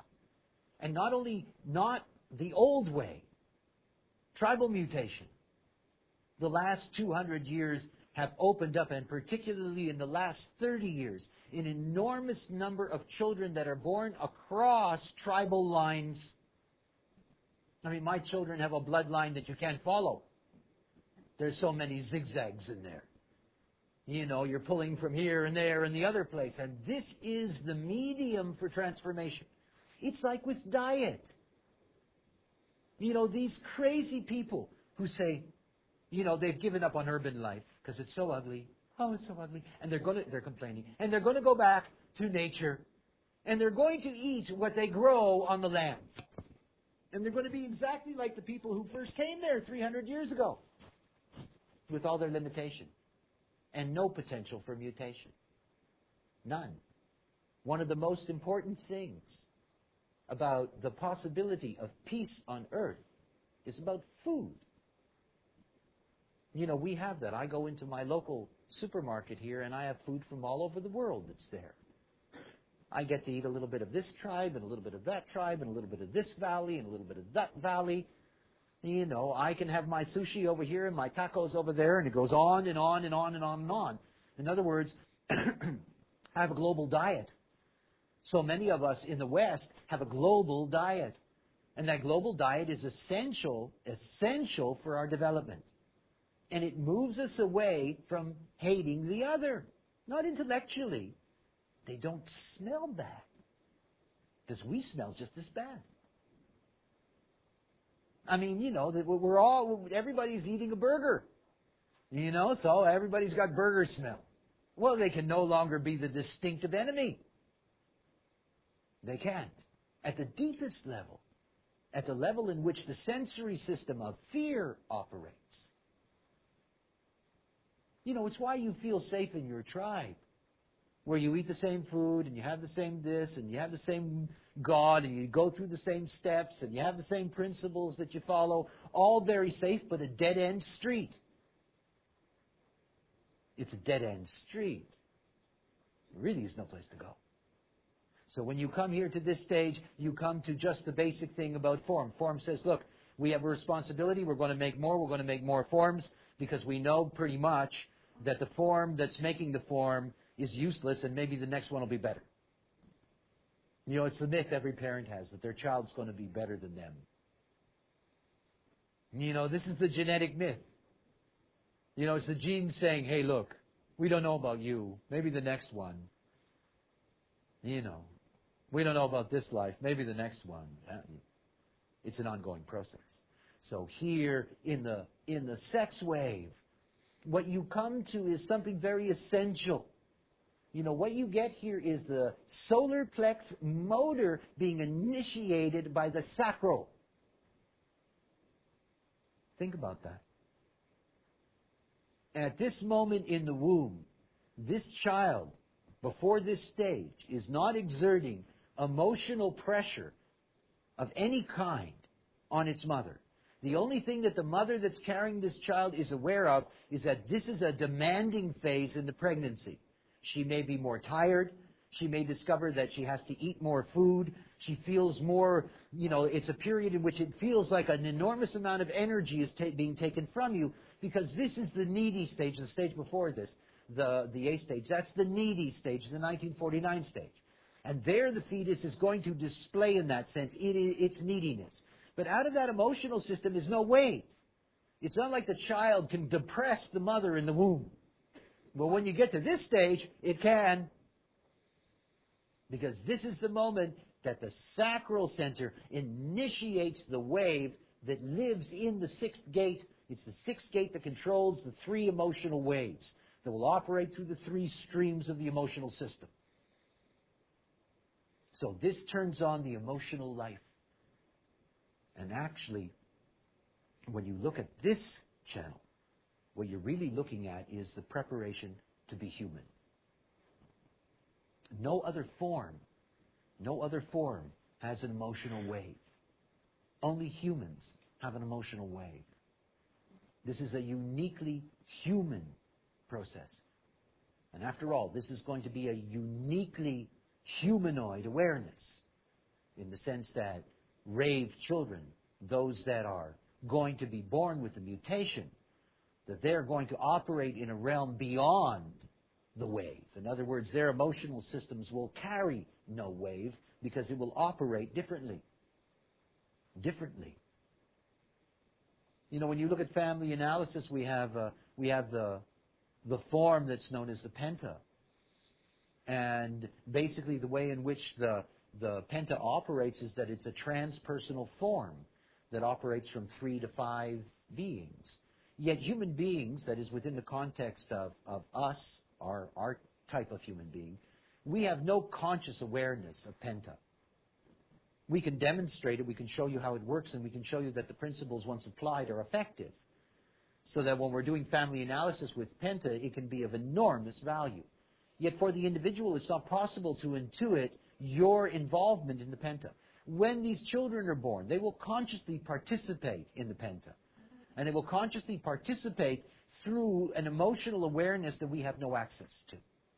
One of the great jobs of my life is to prepare the way for these children and to make sure that there's enough people aware on this planet of the coming of these children so that they can be recognized when they come, so that they're not shunted off into institutions, because within the normal configuration, their parents will assume that there is something wrong with them, autistic-like symptoms that in fact have nothing to do with autism.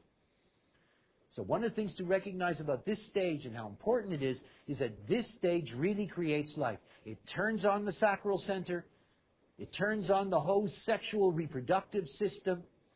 This is the moment where you're going to have sex differentiation in terms of whether the fetus is going to come out as a male or a female. This is the moment that the emotional wave gets set. So this is a very, very important stage in the development, and it comes, as you can see, it comes 64 degrees in. So basically you're looking at about 64 to 65 days into the pregnancy, towards the end of after the second month of the first trimester. This brings us to the final stage, 88 degrees. And when you come to the final stage, you come to something very important. You come to the clock. And this is a very, very mystical phenomena. Has to do with the channel 15.5, and the channel 15.5 is universal in life. That is, every form of life has a relationship to this channel. It doesn't matter whether you're a plant or you're a fish or you're a mammal. This is a channel that is uniform in life. And of course, this channel is uniform because it brings the pattern of the flow of life itself. This is the design of a single cell, the 15, the 5, and the 60. That is a pattern with a rhythm that's open to mutation. This is what a cell basically is. So when you're looking here at the 15.5 emerging, you're going to get a number of things. The 15th gate is the gate of the aura. And one of the most important things to recognize is that the impact of the child on the mother is transformed at this stage. Because at this stage, people are saying to the mother, oh, I can feel it's a boy. Or, oh, I can feel it's a girl. And it's only at this stage that it begins to happen. Because at this moment, the fetus has an aura. And it's the first moment that the fetus has that aura. But with that aura comes something else. There's a clock. You only get so much time in a vehicle. I mean, you only get so much time in a vehicle. All vehicles are designed to be terminal. They are. Now, I'm not talking about, and I will go through this on the third day when we talk about death and dying. I'm not talking about death in any sense of the word. In other words, I'm not talking about whether it's suicide or illness or somebody murders you or you die naturally in your bed. What I'm really talking about is The vehicle has a stamp on it that says this thing could function properly for X number of years, months, days, seconds, years. In other words, there's a finite. And if you're lucky enough to just die in your sleep, you will really know that you lived out the full value of your machine. Because that's what the stamp is. It tells you precisely this vehicle, that's what it has. Now, there's something very important to grasp about that. It's deeply related to serotonin count. And one of the things that is happening today is that there's a movement in the New Age, holistic health area where people are gobbling down serotonin, and it's very dangerous. It's very dangerous. Serotonin is something that is not well understood, and it's very important to grasp that the way in which our timing mechanism is developed is that it's based on the amount of serotonin we can create in a lifetime according to that package. In other words, each individual package has a limited amount of serotonin it can produce. And that amount of serotonin literally acts as the clocking system for the amount of life that we all have. Not all vehicles are designed to live a full life. They're not. So you have a vehicle that's designed, to just, whatever, break down at some point. All vehicles are designed to break down at some point. And by the way, the vast majority of vehicles are good for about 90 years. The vast majority of them are good for about 90 years. And most of them have a capacity for 110 years. Most of them. It's not like you have a label that says you got 12 years. This is not, this is not what I'm talking about. In other words, this is a general capacity for the vehicle. And the important thing about this connection is that this is where the clock is set. The clock is set the moment you can impact others. It's interesting. From that point of view. Here's the aura of the fetus. It's suddenly there. There is its auric power. It suddenly has a presence, if you will, in the world. A presence that can be recognized by others that come in contact with the pregnant mother. And in that moment, that's when the clock is set. So the clock is not set from conception. In other words, how long that vehicle is going to, it's set at this point, which means that the stages beforehand and the influence of the mother will have an effect. If you're going to be overwhelmed negatively with fear and so forth and so on, then, the way in which the vehicle is going to operate, by the time you get to this point and they're going to stamp how long it's going to last, it may be slightly less than somebody else's model. What to do?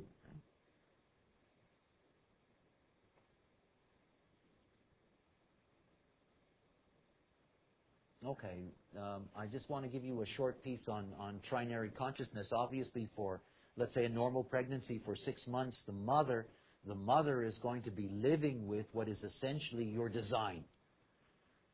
Okay, so what you're looking at in this illustration is the vehicle of what will become this child. And of course, this vehicle's been calculated from the birth back, so we can just look at the design configuration. But basically what you're looking at here is, if you add this to the mother, in other words, if you take your design and you add it to your mother's design, you're going to be able to see right away what your mother had to deal with and how your mother changed you. We had a friend of ours here on the island. It's one of my favorite stories. She was, Ibiza has a lot of party people, and she was a great party person. She loved to dance, and she was one of these people that she wouldn't miss a party no matter what. And on this island, that means every day of your life, there's always something that's cooking somewhere. And suddenly she gets pregnant, and nobody sees her anymore. You just don't see this person anymore. Hidden away. Nobody sees her. You should see the design of this kid. When you look at the kid's design, this was a kid that had the recluse, had retreat, had you name it. And there's the mother with, I can't party, And of course, it's the influence of the child. So very important that you can see, and of course this works both ways, obviously. You can see the impact on this design from the mother's side so that you can recognize the kind of impact that the mother has. Moving on here. Here is a combination, this is just examples. And as I said, you'll all receive these illustrations so you can take a longer look at these things. This is just a combination of the mother with the child, and you can begin to see the influences that are there. But remember something, there's no personality. As long as there's no personality in the fetus, the psychological influence is from the child, the vehicle, to the mother. In other words, the vehicle is impacting deeply on the mother. It's a difficult part of the pregnancy. You know, from the moment the aura is set until the personality comes, this is a difficult area in the pregnancy. And it's difficult because there is a lot of conditioning that the vehicle is having on the mother. You know, so it can be very positive, by the way. I don't mean to put that all in a negative context. Difficulty for me is that I always assume people are not self. And given not self, it would be difficult. In other words, you know, there really wouldn't be an understanding of how they're being impacted. It's also a great insight if you're working with pregnant women and you have data. You know, you can really begin to help them understand their impact on the child and how all of this has operated. And then we have separation. This happened to be just a classic example of the mother and the child having the channel 53 and 42, which is the channel of maturation. It's the channel of coming into the world. It's the channel of going out of the world. This channel is all about beginnings and middles and ends. And one of the things to recognize that's clear within the context of design is that it is the personality, it is the child that demands that it leads. You know, there's a lot of myths that have always existed about who does what. You know, is it the mother that pushes the child out? Or is it the child that forces the mother to push it out? In the mechanics, it's the child that forces the mother to push it out. You know, so this is something that really is important, is to recognize that these vehicles, they get to a certain point. It's one of the things about induced births that I'm deeply opposed to them. You know, because it's not up to the mother. You know, it is truly up to the fetus. The fetus has a mechanism. You know, and that fetus's mechanism will guarantee its separation, you know, whenever that separation is going to be. Basically, it tries to kill the mother. And it's one of the most interesting things about the nature of birth. You know, that the way in which that vehicle gets to leave the body is that, in a sense, it begins poisoning the mother, so the mother has to close it off, has to push it out, has to get rid of it. And as all mothers know who have gone through labor, you really suffer in that.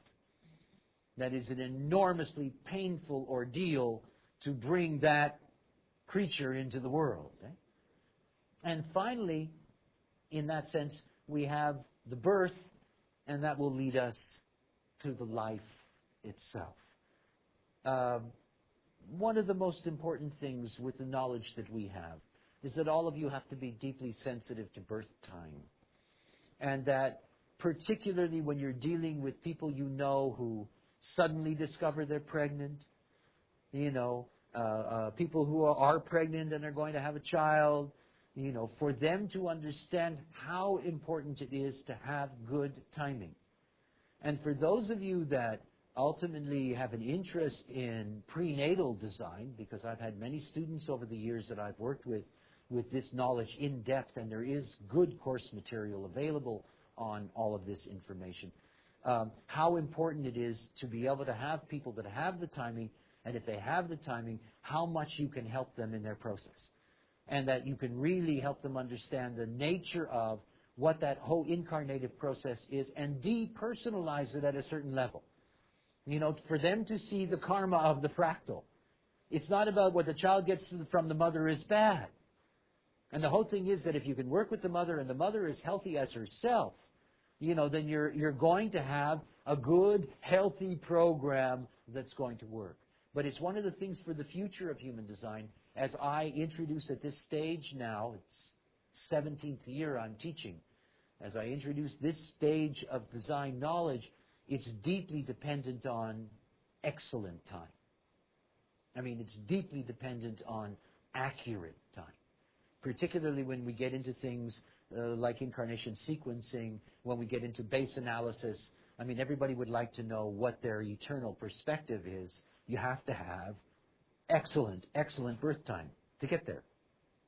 So, you know, wherever you go and whatever contact you have with people that, you know, are in that process, Let them know how important it is. And it doesn't matter, I've often said that to people and they tell me they don't care. And I say, well, I don't care if you don't care, but you better start caring about your child now. Maybe your child will care. Maybe it will be very important to your child. And it's not about whether you believe in it or not, or this or that, or you hate birth data because you think it's all astrology and, on and on and on. The reality is that this is an essential tool. Now, I'm amazed today what I get. When people send me in data now, they send me in data of newborns with, down to the millisecond. They've got great data, and it really makes a difference. It's like twins. I can do the most startling analysis of twins if I have the data. But without the exact data, it's just not possible. They end up getting lumped together at the line level when, in fact, you can only see them through tone and color and base. So it's one of the things to carry through with all of this. None of that would have been possible without having the conception data to begin with.